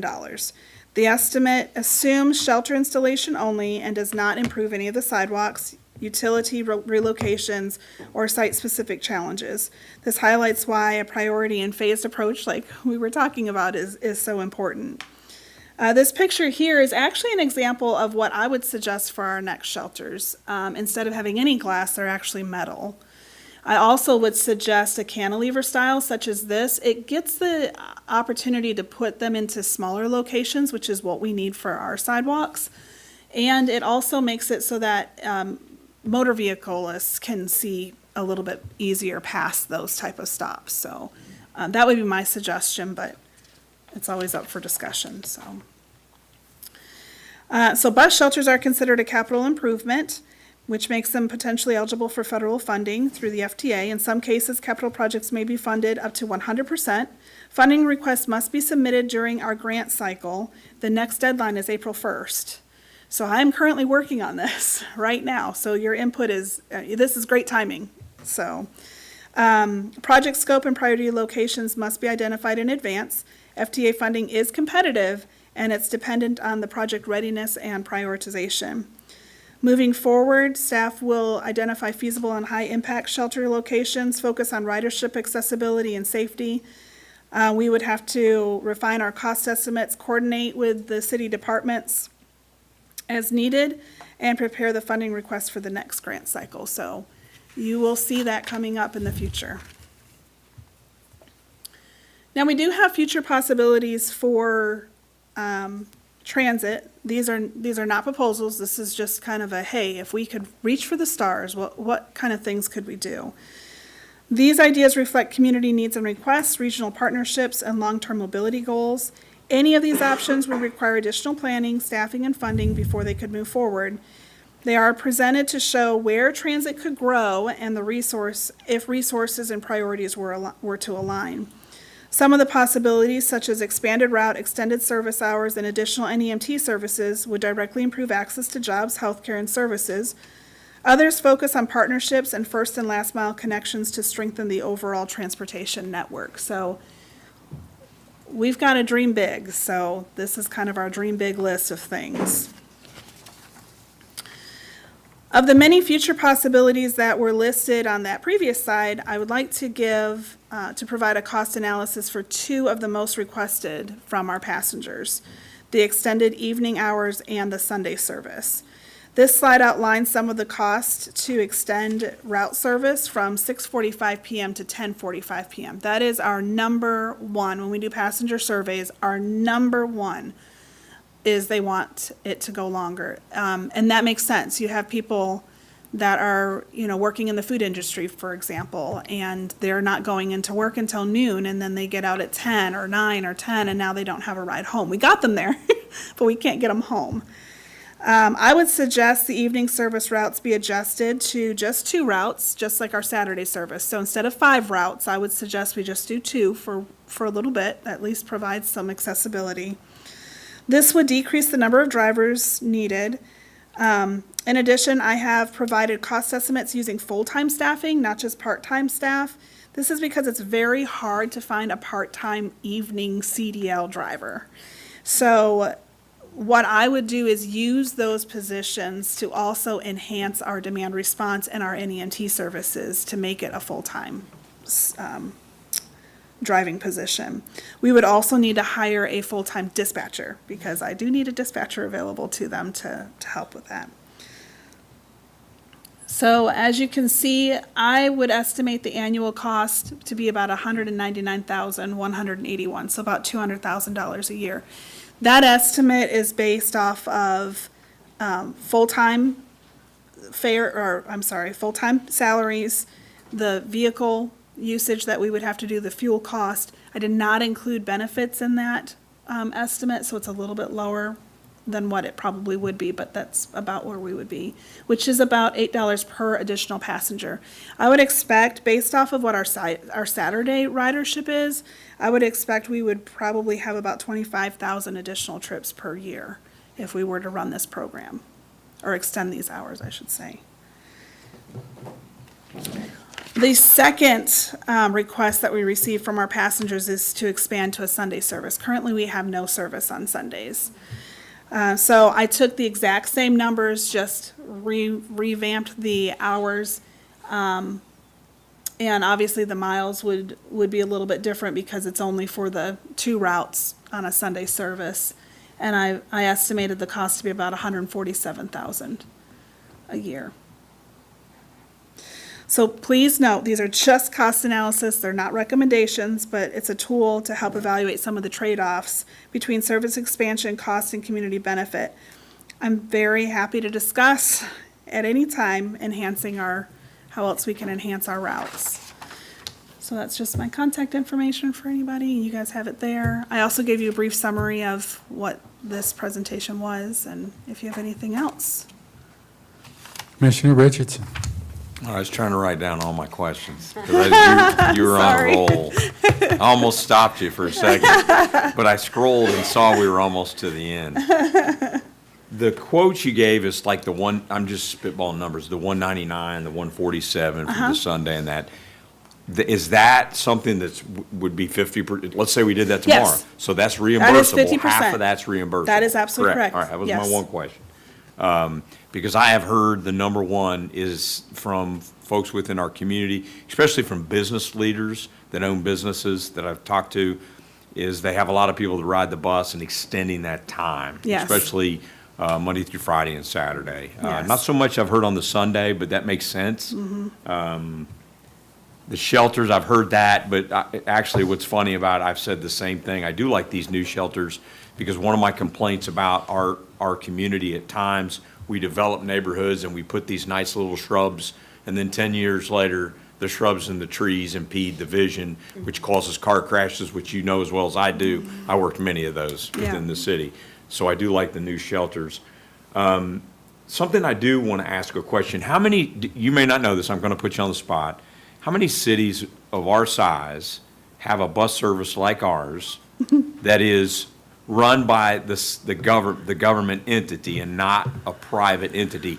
And you can't include Lexington, right? No, there are several. Paducah is one of them. Okay. Owensboro has one. So there are some. I will say a lot of times they start off as city entities, and because their ridership, they take on the NEMT contracts, they do the incidental use, they almost become, a lot of them graduate into their own agencies where they no longer, the city will back them where they'll say, hey, if you need us, we're here for you, but they also run basically independent of any local funds because they've received enough income that they don't have to. And the reason I ask that is this is one more thing that is what I look at is kind of a quality of life that we as a city provide our community a bus service like this. I'm all hands for the bus service. I got it. I get it. And then our service does extend to the county some, correct or not correct? We do in a couple of areas. So Monoplast, for example, is in the county. Okay. And we do go out into the county. Now, the NEMT transport, we can go, under Bluegrass Community Action is our broker. Yeah. Under their authority, we can go anywhere Anywhere. that they go. So, and they do go out into the county, yes. And with just a question, is staffing levels, is that an issue?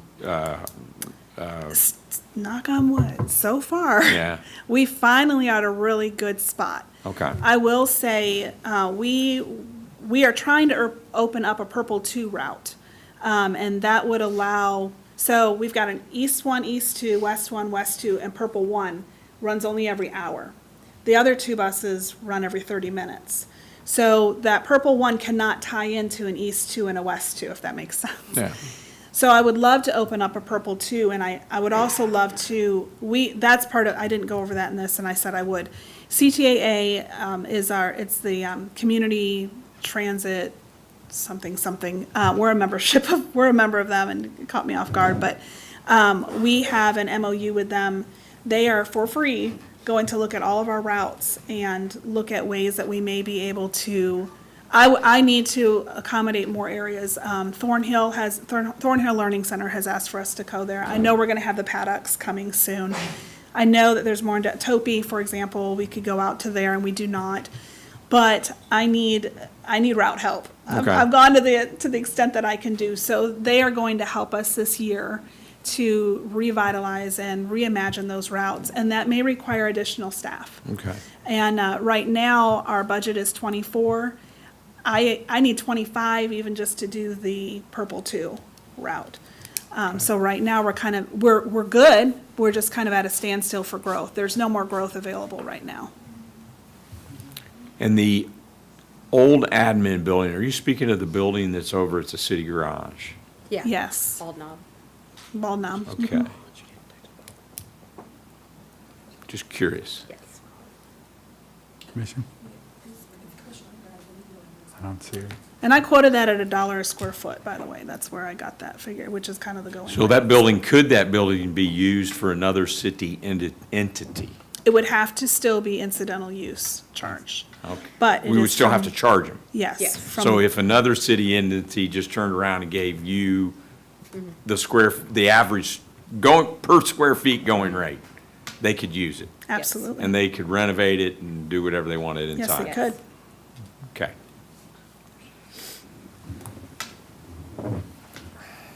Commissioner Unger, you have a question?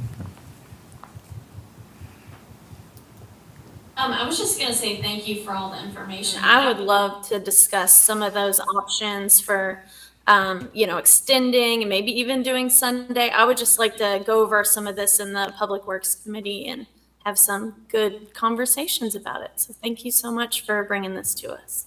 Absolutely. And I wish I was there in person. I also just wanted to echo Commissioner Unger. Thank you for the lowdown on all this. There were so many big numbers today in this meeting, so my brain is trying to retain everything.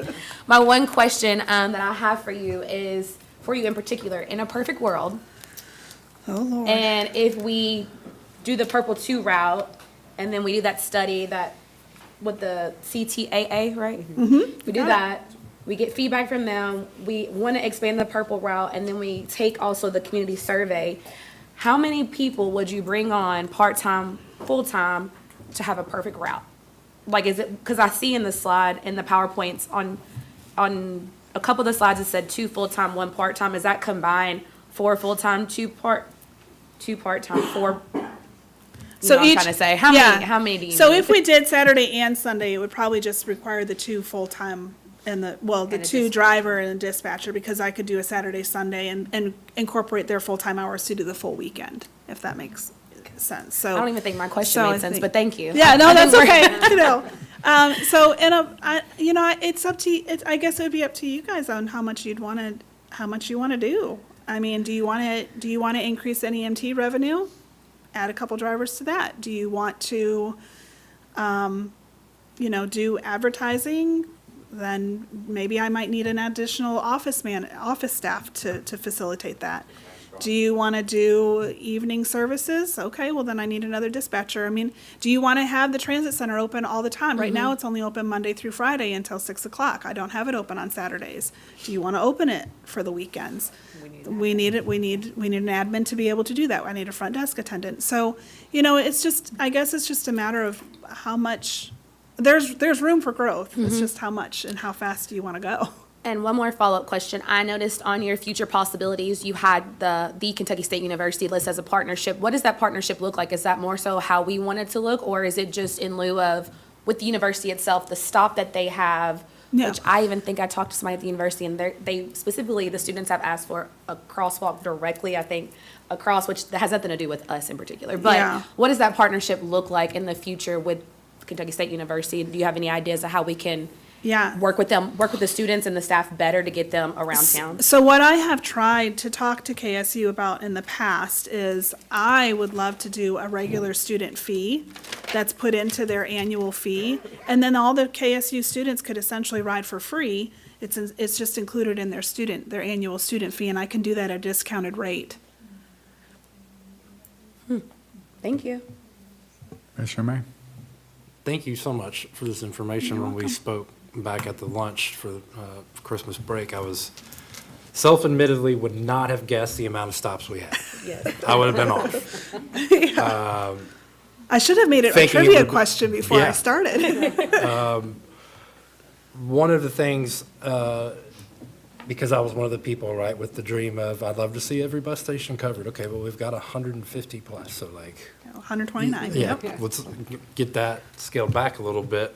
In my mind, as I'm thinking about it, the question is, how many riders are getting off, waiting at a stop, and then getting back on the transit to continue their route?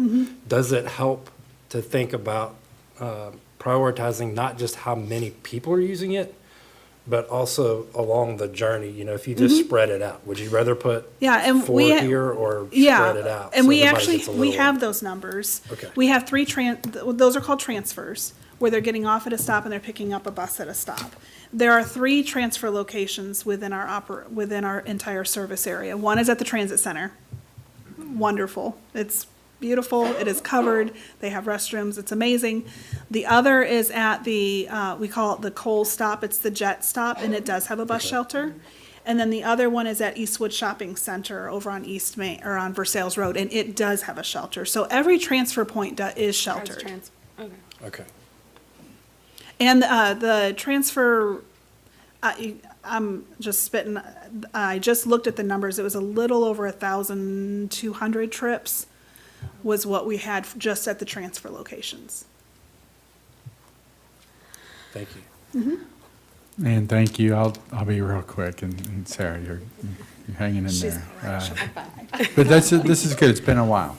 And I'm very interested in this, and I do have a couple of questions, and you've answered a lot. So you mentioned, like, well, I understand we can't put shelters everywhere. We can't put benches everywhere. There's a lot in front of houses. I'm sure people don't want a bench right in front of in their yard. But have we ever done an inventory, or at least we have a spreadsheet somewhere, a wish list of if money were no object, and it was just logistical, do we know how many more benches we would want, or how many more shelters we would want? Yes. So the only feedback that I've received, other than the 13 that we've already installed, is there are 3 additional locations that have benches currently. One of them is at Riverbend Road over by the chiropractor's office. They've asked for a shelter. We could do that one very easily, so we just need to get the shelter. There's also a HMB Circle next to Baptist Health. They've requested one, and that would be a location that could get, it already has a pad, so we can update that. And the other one, I don't know if we could do it. We'd have to look. It's over by the old CVS, and now it's the Dollar Tree. The thing I worry about is vehicles coming out on Winding Way, if they'll be able to see very well. So that's something. And then I have received a request for Powhatan. We have a stop on Powhatan in Stedman Town from passengers. That was part of our passenger survey. That was one that they had requested a few times. That would be available. So there's some movement. Also, Home Street, Chuck's been working great at incorporating transit into Home Street. So I know of at least 2 or 3 that are going to have bus stops through there when it's revitalized. And are those going to be part of the grant request that's due in April? Yes, yes. And the benches, I know you mentioned, or someone mentioned the West Banco. On the way over here today, I saw someone, because there is that landscaping there, there's a ledge, and everyone sits on that ledge. And Yes. it seems, why don't we just put a bench there? Yeah. I think it's because the sidewalk access, but it's something we I mean, can look on at. the And maybe ledge. we could work with West Banco, and they would let us go into that. We've never asked, though. No. And have we, I think it just seems natural. People sit on the ledge, and we just put a bench there. But then do you have, is this something where we need to hire an outside, or is there software, is there a third-party software, like a route mapping software that optimizes where we should go and, for Yeah. efficiencies? Is there anything out there like that we need to That's look part at? of what this consultant is actually going to do, because it talks about all improvement. I know we have ArcGIS, which also, we have all of our bus shelters actually mapped out on ArcGIS already. And I've got some really great engineer friends that I know that can always help me too. So I don't think that we necessarily need a consultant yet, but I mean, if it's something you're interested in the future, then I'll take all the help I can get. I'm That's fine. asking you. We have to rely on you to Yeah. tell us what you need and what you think is Yeah, what we I should think be baby looking at stepping there. it, we could probably let's pick the lowest hanging fruit first, see what we come up with, and then kind of go from there and see if there are any additional stops that are a priority to the passengers. Because at the end of the day, honestly, I respond to them. They're the ones who dictate what we do in a lot of ways. And I had a request for Thornhill also. I don't think that was, I think that's all. This has been good. Commissioner May. This might be a question more for City Attorney Milam. The legality and ethics of, if we can put an ad on a bus, can we sell a permanent sponsorship for a pad for the shelter? So if somebody in the industrial park specifically is just saying, we really want it, but we know it's $17.5. If you write us a check for $17.5, we'll put the shelter there for you, and it can have your name on it on the side permanently. We've worked in partnership. VFW, for example, they paid for their shelter. Okay.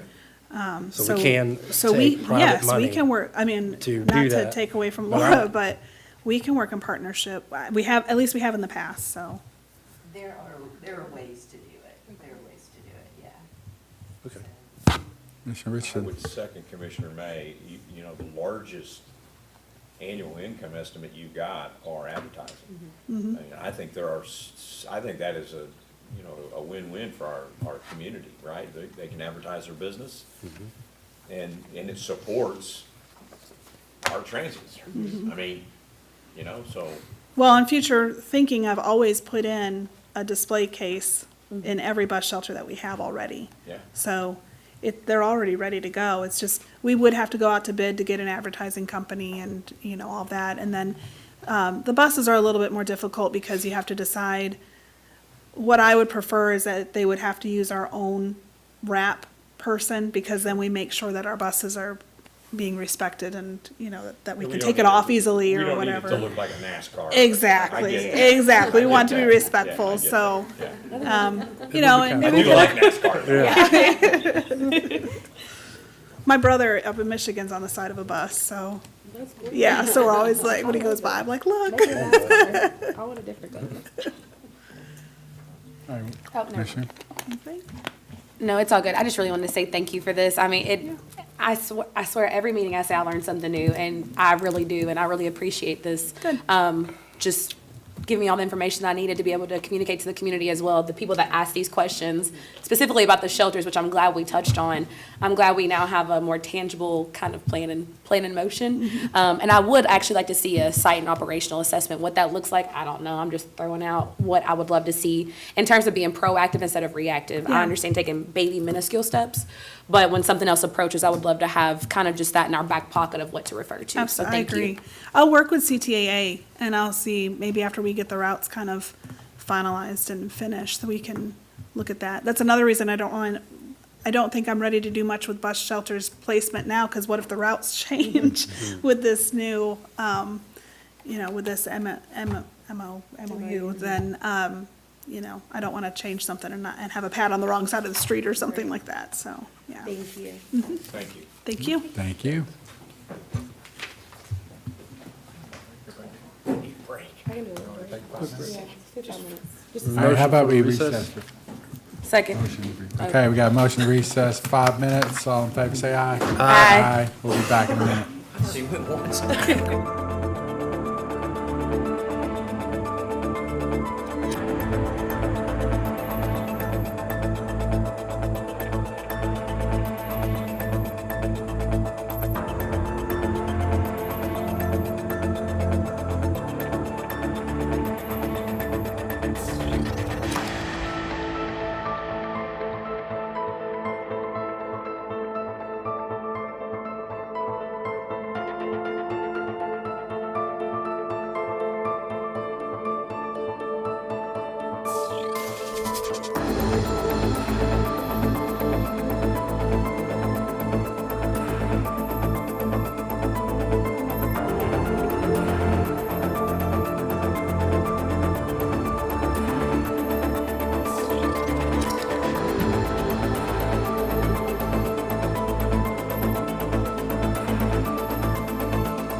Recess. Thank you all for waiting.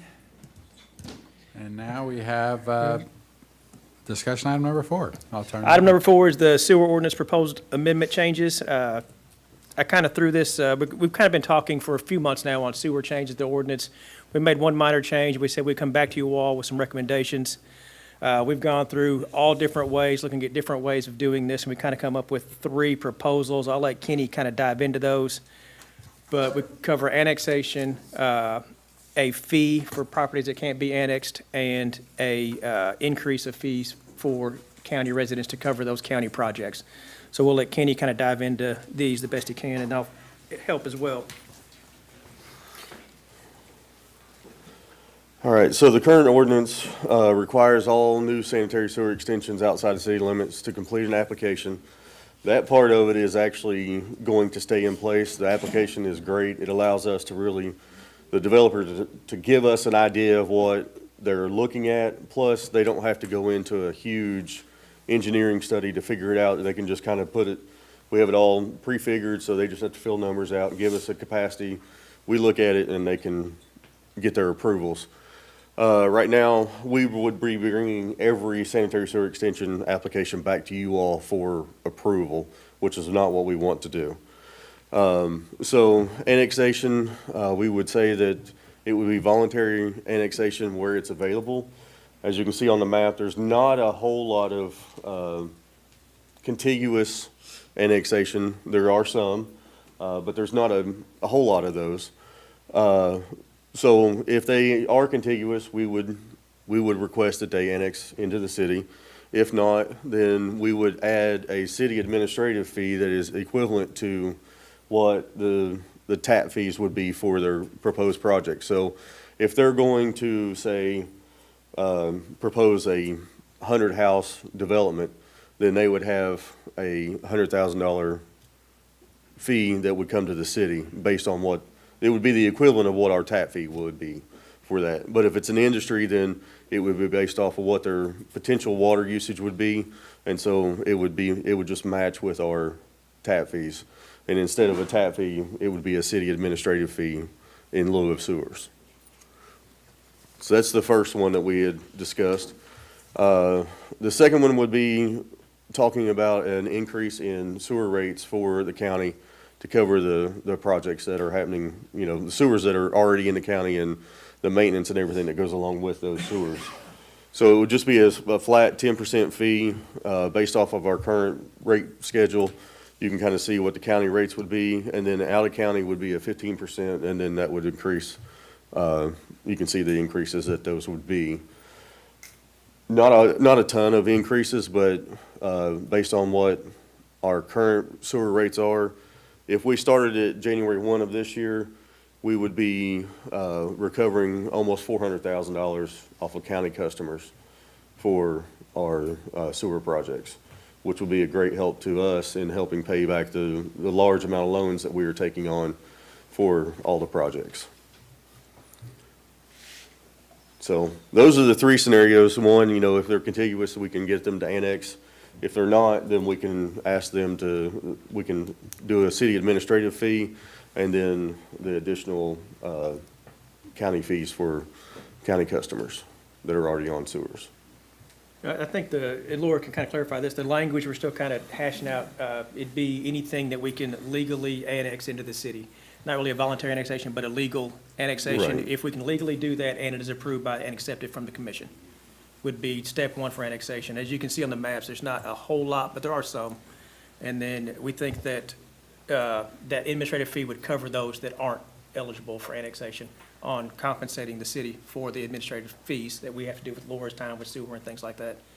And with all these projects that we're expanding, these $180 million in projects are all county projects, and that increase on fees in county and out of county would just help sewer cover that debt service that we're carrying on right now.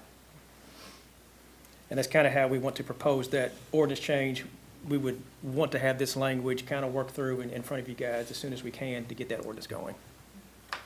Commissioner May? I don't know, what do the county customers currently pay for using? The same rate as the city customers. Currently? Currently, everything is one flat fee. Okay. I might add that this is common practice that utilities charge more for county. The plant board does as well. The plant board charges more for county users for water. Correct me if I'm wrong, are they at 16%? They're about 16%, yes. 16? 16, yes, sir. That was my question as well. I mean, I know I sat with the mayor of Somerset, and I know that Somerset, that's exactly what they do. If you live outside of, their utility services, they're gonna pay a little more. What percentage, I don't know. We didn't delve into that. I mean, we've seen it, some places in the state have it almost to 80% is what the county yeah. I mean, it's very common for 20, 30, and 40%. It's all over the board. It just depends on how their individual structures are set up. Commissioner Smith Willis. Is this also going to be, how do I ask this?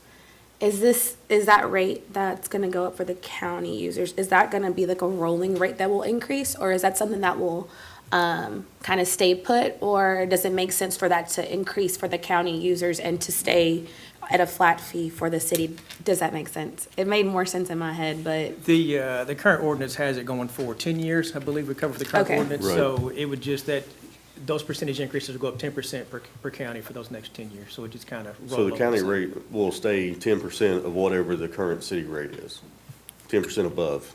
10% above? Yes. Got you. Okay, thank you. I don't see Commissioner Unger, but I'll just say, this goes back to, we're just modernizing this policy. For a long Correct. time, we had a policy where we just extended sewer without question, and really, we were obligated for some period of time to do Correct. so, but that, under that consent, or anyway, whatever that obligation was, that expired in 2001. It was the EPA funds that they took to help build the wastewater So we're just facility. bringing this up to, Yeah, and- 2026. And annexation was the practice prior to that. And I think, as you can see on the boundaries, where we stopped that, that's why it's just not a thing anymore. It's harder to do now because we're locked in by the county around things. And did we get a copy of that presentation? Yeah, you have a copy of the, Did not do you did this. not, I can send one out to you. Send that if you, I didn't see Yeah, it we'll this give that to morning. Commissioner Unger, do you have anything you want to add?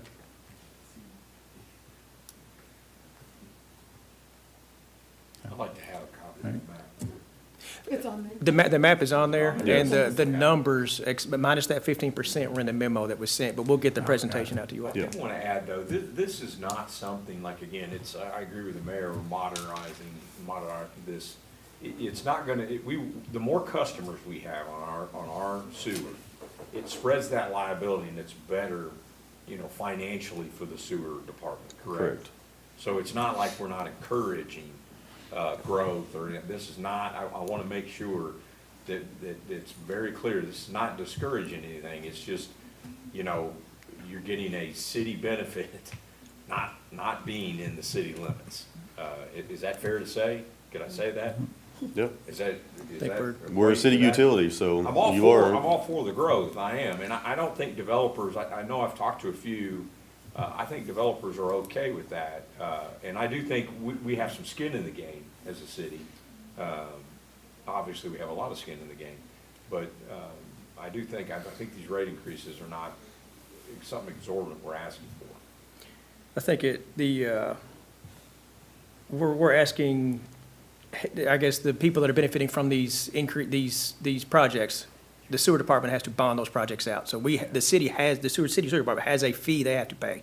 And we just need, this is a way of helping cover those costs where it's needed and where we're benefiting the county residents.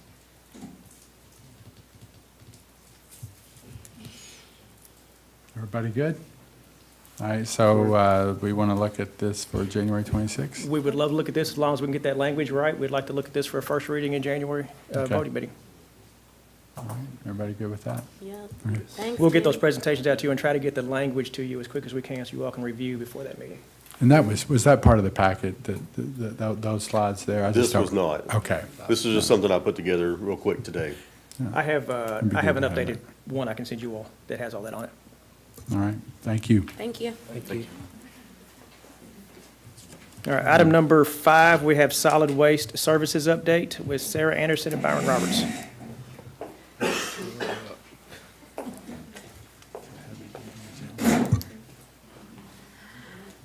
Hello again. Hi. Hi. So I'm going to let Byron kind of get us started, but we're going to talk about two different things. One, the first one being kind of an update on where we stand right now, especially since we changed recycling to every other week. And then after that, we'll get into the RFP responses that we got. So I'll let you kind of start out if you want. Well, just to give you a kind of a recap, and to look at some numbers, in 2024, we picked up 10,425 tons of trash from inside the city limits. 2025, 11,238 ton, but 708 ton of that was from the April flooding. So that puts us back down to 10,529 ton, which is about, we've seen an increase ever since 2020 of about 100 ton a year. It's been, we're at about 8 to 900 ton, 8 to 9,000 ton a year up to about 20. Then we jumped over into 10,000 ever since. And the recycling, we've actually seen a steady decline since 2020. We were at about a 1,200 ton a year average. Excuse me. 23, we averaged 989 ton. In 24, it's 630. We haven't got our reconciliation papers back from Lexington yet. They do on a quarter basis, and they're still behind from the holidays. But the tonnage is down low in 24 to 630 due to our fire, ever since then. So we have seen a drop in it, but it has picked back up. We won't really know for a few months until we get some more consistent numbers and more consistent collection. Excuse me. Currently, we have one superintendent, one assistant, one code enforcement, and 15 techs. I do have a vacancy pending now, so 11 of those guys do have CDLs, and I only have 4 without, and I got 2 that are going on the 26th to take their CDL permit test. Hopefully they'll start, get the process going there. And my state of the fleet is not the best again. We should have 9 automated on the road, but we'll have 4. 5 are either broken down at our garage waiting parts or at the dealership waiting parts and or repairs. And I have no spare ASLs at the moment. I'm still short 1 ASL due to the fire this past September. 6 in my rear loaders, I'm actually in decent shape. 6 total rear loaders, 3 on the road, 1 at the garage, and 2 spare. So we've been having to run an additional rear loader in place of the small side loader for the weekly recycling collection. Just a note on that, if we have a route that's meant to be run with an ASL and we're using a rear loader instead, that obviously requires an additional human, right? Because there has to be at least 1 tech riding the back and the driver. Yeah. And it hurts me in the staffing because my policy is probably one of the stricter vacation policies in the city. Right now, I only allow 1 tech off on vacation for a full week or a day. That way I can compensate if someone does call in sick. I know people have emergencies. It happens. It happens to everyone. And if somebody else wants off that week, I base it on me and my assistant superintendent base that decision. We work on what route it is. Are they a full-time driver or are they just a part-time driver / tech for the back of the truck? There's many times during the year the guys want off, multiple guys want off, and I have to be the bad guy and don't let them. Spring break, fall break especially. We try to help them as much as we can. But every time a side loader goes down, that means another guy on the back of the truck's by himself. And we've been working pretty hard that way for really since September of 24. So. Okay. So this is about recycling. Currently, all services provided. We're currently running weekly curbside trash, as we always have. So that requires 6 trucks. Ideally, that's 3 automatic side loaders or automated side loaders and 3 rear loaders. So that's 9 to 12 techs, depending on, ideally 12, 2 on the back of every rear loader, but occasionally we cannot. And we are currently running bi-weekly curbside recycling. That requires 2 trucks per day, 2 ASLs, 2 drivers. Okay. We were asked to talk about what it would look like to go back to weekly recycling, or, yeah, to reinstate weekly curbside recycling. It would mean, kind of like we talked a few months ago, it would mean the addition of 1 more truck, ideally a small 14-yard ASL, and 1 additional tech.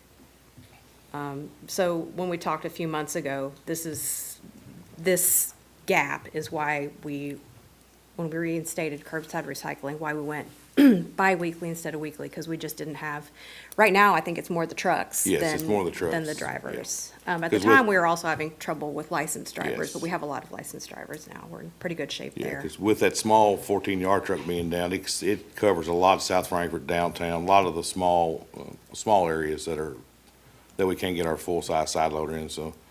Now that driver's having to drive that truck with another tech on the back, so we have to use a rear loader in his place because it's currently down, so. Yeah. So it's- we started doing the bi-weekly on October 27th, right? So it's been, what, two and a half months?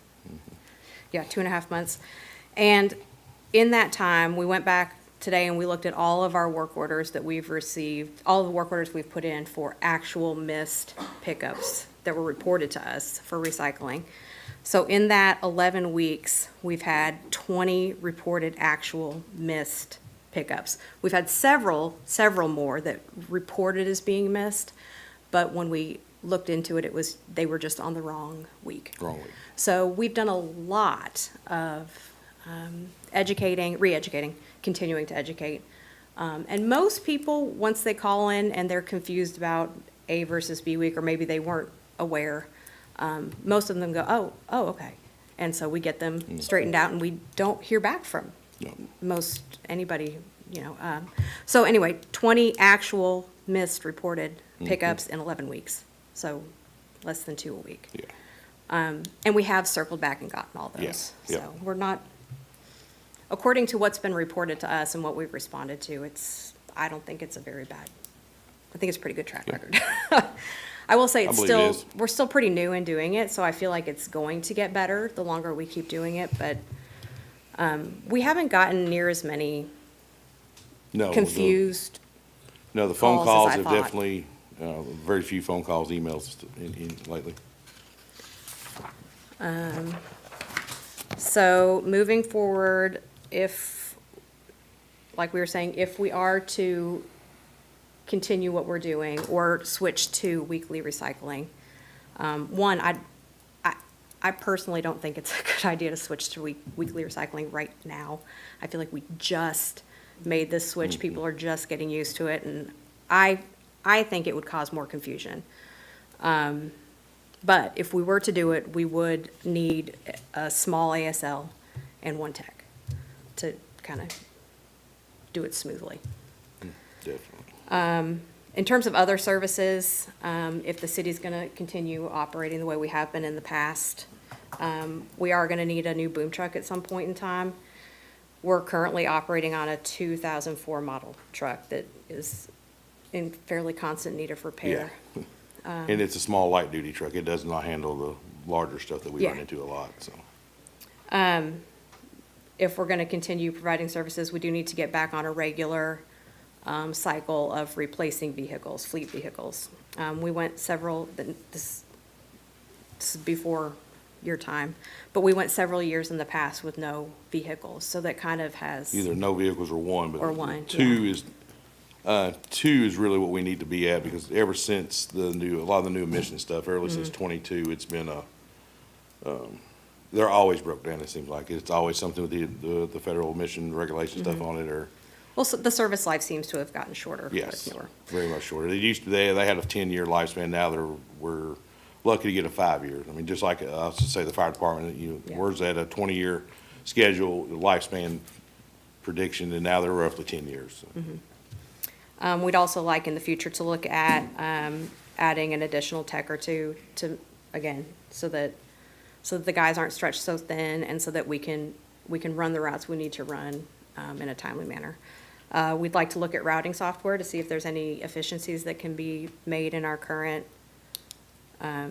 routes, and then camera upgrades.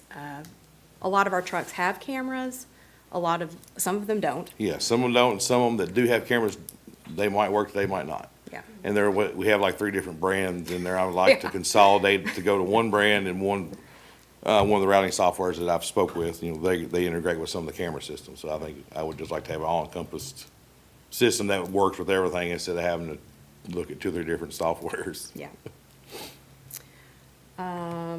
So for that part of the discussion, where we currently stand, how recycling is going, any comments, discussions, questions? Commissioner Smith Willis. This is just me being lazy. Ballpark. Okay. About with all the future, the needs in the future, you know about ballpark, how much that'll cost collectively to just knock that out? Oh, gosh, we had it on an old presentation. We can get that. Well, a new Pretty side easily. loader, probably because 27, new model 2027 model year, there's new federal emission standards. And everybody that I've talked to, manufacturer and dealers, have their 20 to 30,000 increase on the chassis side alone. And usually I always budget, when doing budget numbers, I always budget 5 to 8% increase, and that seems like for the body side of it. I would say two large ASLs is probably 850,000. Say it again. 850,000. Because the smaller ASL, right, the last quote on it was 368, I believe that was it. So the 850,000 is just for the trucks? Two large Two side loaders. ASLs. This is not including the software? No, the upgrade? software. The boom truck. Software, the one I just talked to that seemed like it's a preferred one, a yearly cost is about 30,000. It was the first year cost of about 6,000 for the training and, all the information. And like with that company, it is through the Sourcewell, so we do get a better pricing on it. And they allow us to buy our own tablets for the trucks instead of them forcing us to buy something they're jacking the price up on, so we can buy our own equipment. Last follow-up question. I just want to know, and I guess cameras in the scheme of things, and where I have not taken my field trip yet, but when I take my field trip, what are the cameras for? Like, is it like a necessity for the Yes. cameras on the trucks? We would like to integrate it with the routing and software. That way, if I'll use, you call in, say your house is missed, I can go back and look Oh, okay. and say, because it could be set up on a geofence. If I know it takes 8 seconds for a side loader to dump a can at that house, I'll have to use Rob as an example. Go ahead. He's kind of on the corner. If he sets it on the one corner, we don't geofence it there. We know he sets it out on his main road side every week. When we go by there and we don't stop for 7 to 10 seconds, we know either the driver didn't see it or it's not out. Then we can go back and look at the camera. Then he calls in and said it's out. Then we go by and look as our camera catches it, and it might have been on the other side, so we didn't know it was. Occasionally 3 feet apart, too. Yeah. It's Then- also good for insurance Yes. purposes. Right. If there's an accident, if somebody says that we damaged their property, Yeah. it's really easy to verify, yeah, we did it, or no, we didn't. Yeah, because Okay. So some of the it's- camera system had saved us once before on a motor vehicle accident. The Yeah. lady said we came over on her and you could clearly see the yellow line in the truck never crossed it, so. So it's definitely a necessity. Okay, I just Plus, wanted it to, gives the driver a 360-degree view of the truck. right. Down both sides, plus on our side loaders, they have one in the hopper, so they can see what's being dumped out of the cart, whether it's on a recycle, something that's illegal, or trash that's illegal, like, paint, batteries, motor fuel. Cool, thank you. That was my question. I won't name my relative, but he had yard clippings in his Herbie, and they found out. And he got a nastygram and was gonna be fined. Does the camera capture what we're collecting? Yes. Yeah. We do see it, some of them do record, some of them do just, we've got just so many. Well, what's funny is this particular family member didn't understand why. Yeah, it was probably in the recycle cart. It was because of fire. Yeah. Yeah. And that's a real thing. I know that from talking to fire. And I had to educate my family member. They don't live here. But Commissioner Smith-Willis made a good, give me I've got the trucks, we've got the software and the cameras. the 2 additional techs, what would that? What do our guys start out at? 40-ish Yeah, 40-something. So, $100,000? Yeah, probably with benefits, yeah. benefits, Okay. yeah.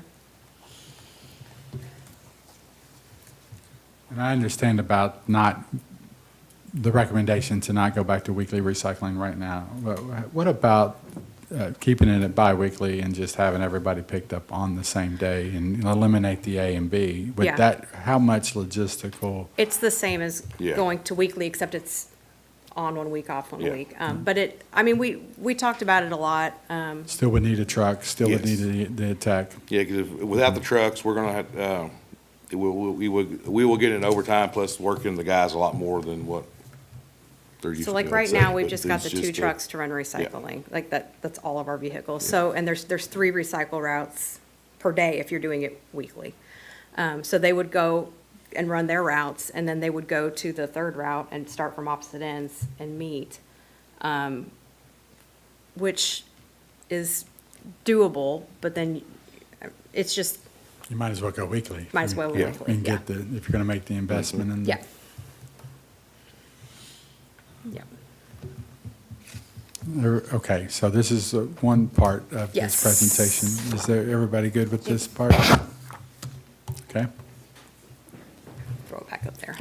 He's gonna get it up there. Oh, it is. No, thank you.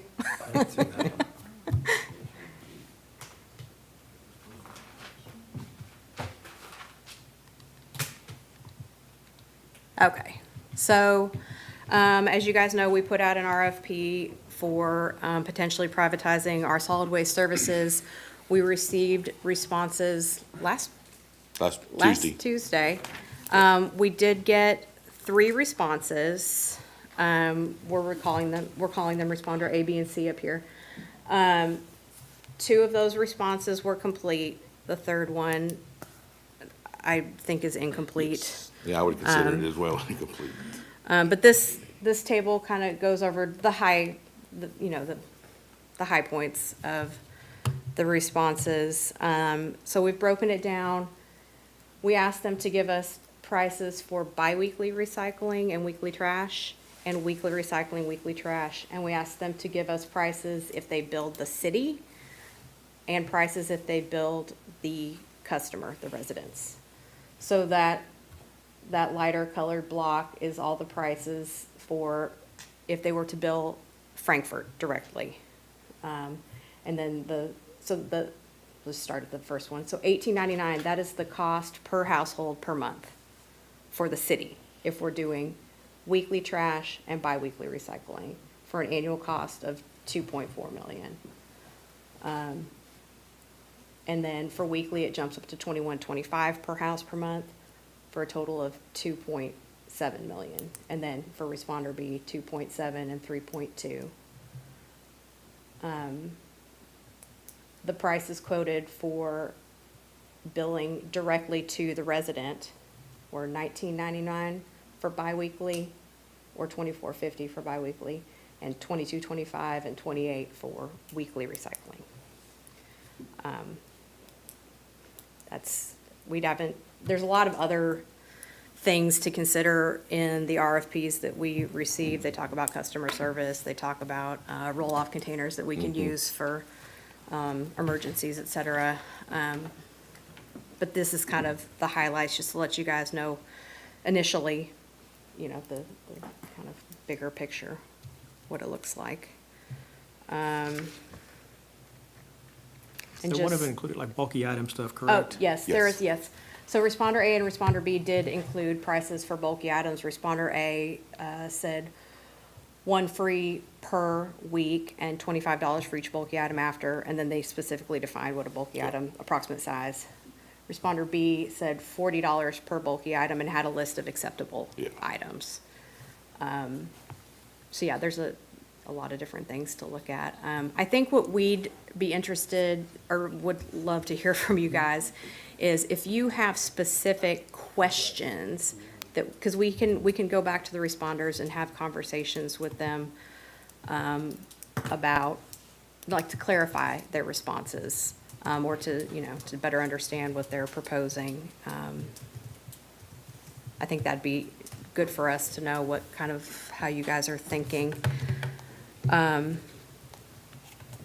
This was just for comparison purposes. Our current operating costs, like for this budget year, 2.15 million. This is for personnel and other operating expenses. It does not include capital purchases, so no vehicle purchases, no building upgrades. It does not include our insurance premiums. It does not include workers' comp.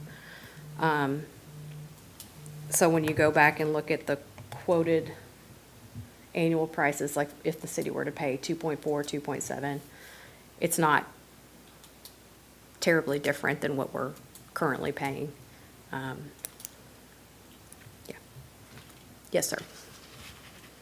What would be, is there a contract like so the 2.4, I'm just using the 2.4, 2.7, for example, how long, 5-year contract? Yeah, so when we put out the RFP, that's a good question. When we put the RFP out, we said that our intention was to enter into a 5-year contract with the selected responder with an opportunity or an ability to extend that for an additional 5 years. I will also say that Responder A and Responder B, Responder A said that annually on a 5-year contract, they were looking for a 4.5% increase Yes, 4.8 per year. to, I believe, or 4.5. I think it was 4.5. And then Responder B had an increase of 50 cents per household per service, so $1 per household per month increase every year, which ends up being like 4.65%. So very similar. Yeah. About the same, very similar, yeah. Very In my similar. head, Yeah. And did they take into consideration buying our current equipment? Yes. Yes. So Responder A indicated that they would be interested in purchasing our fleet. Responder B actually gave us a quote for each Give us some. vehicle that they'd be willing to purchase. And that ranged from 1 million to 1.4 million. Yes. And I'm putting they quoted 1.4 something, but the 1 million was if we were to keep a truck or Yeah. two, taking those out. But yes, they That was indicated. my next thing, because obviously, personally, I would want to keep a truck or two. Right. Because there are things that I think we still could, we still would need to pick trash up. Correct. At special events. Special events, downtown cans. Bus Yeah. stops, like, back to Jennifer's bus stops, we pick up, all the ones with shelters, we pick up even some without shelters, we pick up we service every one of those, so. And then this doesn't take in all these numbers, there's hidden, and I want to point out, that there's a lot. Would you say that, in your opinion, that the garage, our city garage spends quite a bit of time Yes. servicing our? It's an excellent point. Yeah, every Monday is. Every Monday is dedicated trash garbage truck day day. unless it's a snow event or the fire department's had major breakdowns over Yeah. the weekend And they then take as precedence needed over it, throughout yeah. the week. So, I mean, I don't have a good, or a solid idea of exactly what percentage of their time they spend, but definitely the garage would Yeah. realize some Yeah, we additional had time 3 to work trucks on over there other today, so- vehicles. Well, I mean, I noticed. There's still you had one there, so. The way previous slide, they were Yeah. in the garage. so, Yes. Yeah, we've Yeah. got some at our current garage waiting on parts, and we've got some out at outside dealers that, waiting on repairs. Commissioner May. Mine's more of a logistical question Yes. in regards to residential versus municipal billing. If the resident is responsible for it, they'll get that in the mail or digital, whatever they choose to do. On the bulk pickup items and things, they would be responsible then for the $25 fee or anything that comes in. Correct, yeah. What do we do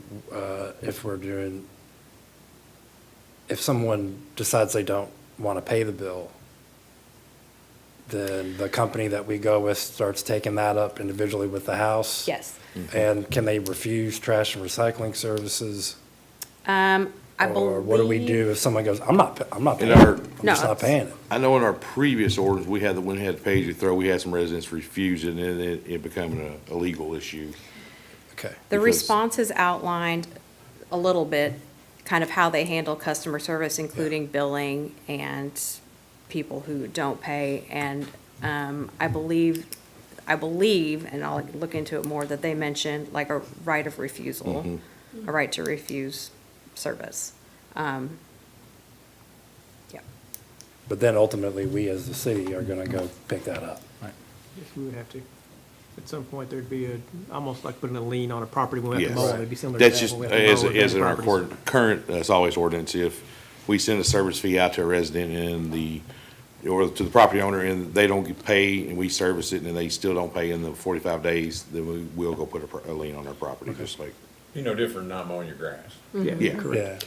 Yeah, I believe Yeah. it's pretty close to the same language as what Eric uses. I've read it, trust me, Yeah. I've served many of those. And I will say, you know, the responses that we got back were just that. They were responses. If we do choose to go this route, we will, of course, choose, select a responder and hammer out a contract with that company. So all of this, we do have an opportunity to address all of this. Yeah. But that's why the questions are good, because if we go down this route, we need to know these things. We need to be thinking about it and Right. putting it in a contract, yeah. And I just want to know the answers. I'm not really concerned that we're going to have a lot of people in our community if we were to just say, I'm not going to pay, I'm just going to throw Right. my trash out in my front yard. I don't That's think fair. most sane people are going to be doing that. But there's it always is- some. I do want to know at the end of the day, what the contract will read and who is going to bear Yeah. the ultimate responsibility and the price tag. And I guess I really just want to make sure, just for people that are watching that might currently work under Public Works, I guess the main thing that I'm sticking to is in the RFPs that they're not absorbing the employees, and I mean every single one of them, or what that looks like, I'm really not on board with it. So did any of them, besides responder C, responder A or B, did they talk to that at any point? Just to make sure that we are taking care, the people that currently work for the city of Frankfort, is it being, what does that look like, I guess is what I'm asking. So, and I'll let Jason correct me if I'm wrong. I don't think the intention, if we go down this road, would be to not keep any current employees. That said, both companies did indicate that there may be a need for them to hire additional drivers, and that they would be happy to talk to our employees if anyone was interested, to explain to them what because as they know these people are, our guys they're good. They're already licensed. They already know the area. They know how to operate the equipment. So I'm sure that both responder A and B would be interested Yeah, there in was stuff trying to poach some people. There was language in both of them that they would be interested in. Yeah. And I guess and we still need to keep people on the staff that we have Yes. as well. Yes. So as long as, whatever that makeup looks like, whatever the percentage ratio between privatization and keeping them on with the city, I just want to make sure that everybody understands that that's something that I'm not willing to negotiate on, is people's jobs, and especially their quality of life. That was another thing that I wanted to touch on was, I personally feel like, with you having to choose between which tech is going to be able to take some time off work because you only have so many that are working, that's something that I really would like to possibly work through is, with staffing, is making sure that people that work for the city of Frankfort are still, being able to enjoy that quality of life with time off with their families. I just feel like if one tech's off, I feel like other people should be able to take off work, but that's just me. But I also understand, the business need as Yes, well, but that's something that I definitely would like to. We have a service that has to be completed, so. For sure. Yeah. And a couple of questions, financial. One, you mentioned a boom truck is on the horizon. Is that something we would still need to get regardless of this decision? Maybe. Yeah, I think it go ahead. It would make it easier on the guys to pick up like piles of brush, flood debris or whatever, because it can be used in our department plus in the street Streets can use it as department. well. Okay. It's a very Yeah, and what I was gonna say multi-purpose is, truck, so. I think it would depend on what exactly we do with yard waste and brush. But he's not wrong, a boom truck can be used for a lot of things. Yeah. Well, this would be a lot easier if that number, 2.4 was less than what we're Sure. spending this year. But there are the other costs that I don't know how we quantify, but I would, if it's possible, to make a more apples to apples comparison, estimate what the insurance cost, the workers' comp cost, the garage cost, and then also, we're still gonna, our budget now at 2.1 million includes the special events, right? It includes those things Yes. that picking up that. It does. That a Yeah. private company's not gonna do. So that would, Correct. you know, we're still gonna have some expense there additional to this, right? To the Yes. 2.4 or 2.7 or whatever we choose to go. So if there's a way to do that, We That's have close insurance as- costs. We do have insurance costs. That was 75,000. Yeah, the solid waste If you premium. go off claims over the past several years, where last year counting the 101? it was over $1 million with the fire. Yeah. But yeah, typically we're. I needed to put it in a spreadsheet and Yeah, look we'll at get it. it, we'll get all that. And then if we could go back and look at our, so for me, you know, when I look at this and think, is this attractive or not, it's that we know those capital costs that we just talked about. We're not going to be doing that at near the same, well, we might get some trucks for something, but we're not going to be buying like we have been. But I would like to know, over the last however many years, I don't know how far back to look, can we average out? What are we, you know, what's the capital cost for solid waste on average? You know, and then what's been the max in a year? You know, what's been the max? Because that's the potential here. If we go this route with private, we know we're not going to have these big spikes, and Right. we could focus our capital costs on other things.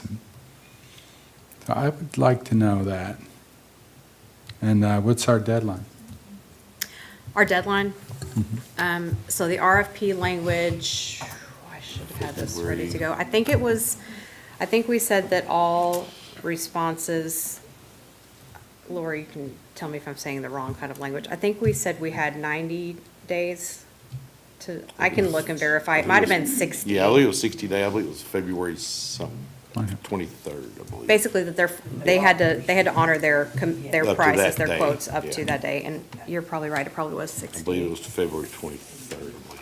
I don't think we put a date. Can't remember. The February 23rd was when we said we expected we might Yeah. have a selected responder if this is a route that we go. But we require them to honor their prices for, I believe, 60 I days. believe it was 60 days. So that would be from the date of bid opening, which was last Tuesday. We could do further discussion at the regular meeting if that's, if we can get the spreadsheets and maybe reach out to some of the respondents for those additional questions. Yep. Yep. Yeah, just for our next meeting, well, never mind, I'll save that for, whatever, yeah, I'll save it for later. Okay, never mind, thank you. Yeah, I mean, I appreciate this, I do, and I may have started this ball rolling, but, I mean, I'm just, the communities I visit, and we have fine people, I know fine people that work there. That, and I'm gonna go back to Commissioner Smith-Willis, no one's talking about getting rid of anybody. We just had a 4-hour strategic planning meeting, talked about beautification of our city. I'm with the mayor, I'd like to see the numbers, but I know that across, and I've been advised by several people that have way more experience sitting on boards than I do, that you cannot compete, government can't compete with the privatization when it comes to sanitation because of the cost. And, you know, case in point, our recycle, we collect it, it goes to our center, and then someone else picks it up. So we're kind of the middle person. We are. So that's my point, when we're the middle person, it adds that level of cost. And Yes. and again, this is no fault of anyone that works there. It's just, I'm just basing this like I would my house. It's true efficiency and the best bang for our dollar, especially when I know that we have some large expenditures. I know your capital improvements, I know the fire department's capital improvements, the police department's street. I mean, we've got some things that we really need to consider. And unfortunately, I wish we had a money tree, but we don't. We don't. Or fortunately, I wish we had a money, we don't. And we've got to really look at the way to take every dollar we have and make it work the best we can. That's why I really appreciate all the time you've put into this. But again, it has nothing to do with we have great staff. I'm not against that. I don't want that to come across as that. I mean, I've done a lot. I've learned more about sanitation.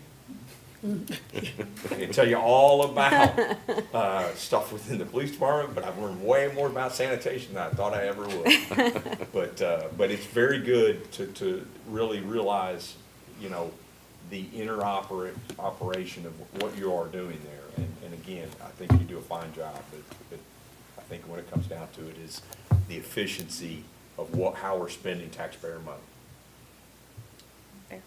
All right. Last thing, I'm sorry, and I also just want to piggyback off of Commissioner Richardson. I think when this conversation came up last year, it was, I also wanted to entertain it.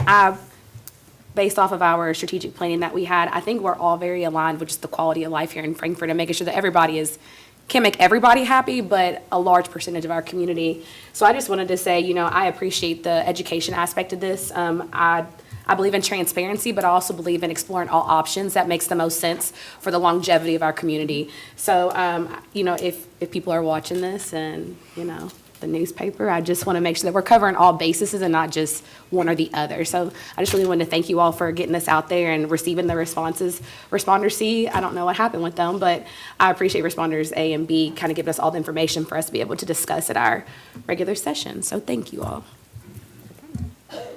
Okay, and I think that's a good place to end. And well, it's a good transition too. We'll talk about the discussion of the next agenda, which we'll put this on there, at least for a discussion, maybe, well, we'll see about action, but at least discussion.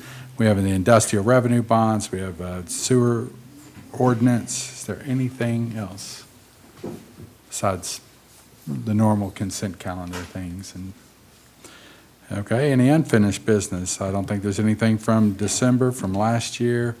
Any new business to come before the board? Commissioner Richardson. Can we get an update on the meeting center or kind of where we're at on that? Oh, yeah, event center. Or, I'm sorry, I meant event center, convention center, whatever we call it. Meeting and event center? Meeting and event center, you know. Yeah. You want to update at the regular meeting on that? Commissioner Smith Willis. And maybe just to Mr. Ferguson's point earlier today, and if solid waste wants to loop back around, I really would like to, and I'm also, me and Commissioner Unger are on that committee, but the next meeting for that committee might not come before the regular session, but to just explore his suggestion. You know, I understand it might be in the, Laura, forgive me if I'm wrong, the code, the ordinance in itself about that, about what he touched on, but for larger households, how are we making sure that they are able to, you know, they have way more trash than what me and Milo would. So like, you know, how are we, what are we doing for those households outside of that, outside of him having to go buy trash bags and then have to clean up what, you know, so what can we do, I guess, in that instance to actually follow up with Mr. Ferguson, or I can myself, I just want to know if we can explore that option for larger households. Okay, any other new business? Well, how about board comments? We'll open it up. It's a new year. Commissioner Smith Willis? I'll be the one that, it's funny because on this paper it says request for updates or information, but I'm just always like, I want to give flowers. But I really just wanted to kind of take the time to hold space for this commission. I'm really excited to jump into the year with you all. And I'm excited to learn and expand on making Frankfort the best that it could be. And then just for the record, if anybody on this commission or in the community has any recommendations or suggestions like Mr. Ferguson had today, I think I have an open door policy, but I think I speak for all of us. So I just want to say I'm really excited to work with you all this year and can't wait to see what comes from it. Thank you. Ditto. Same. Ditto. Happy New Year, everyone. Happy New Year. Motion to adjourn. Second. All those in favor of adjourning, say aye. Aye. Aye. We're adjourned. Bye, Lisa.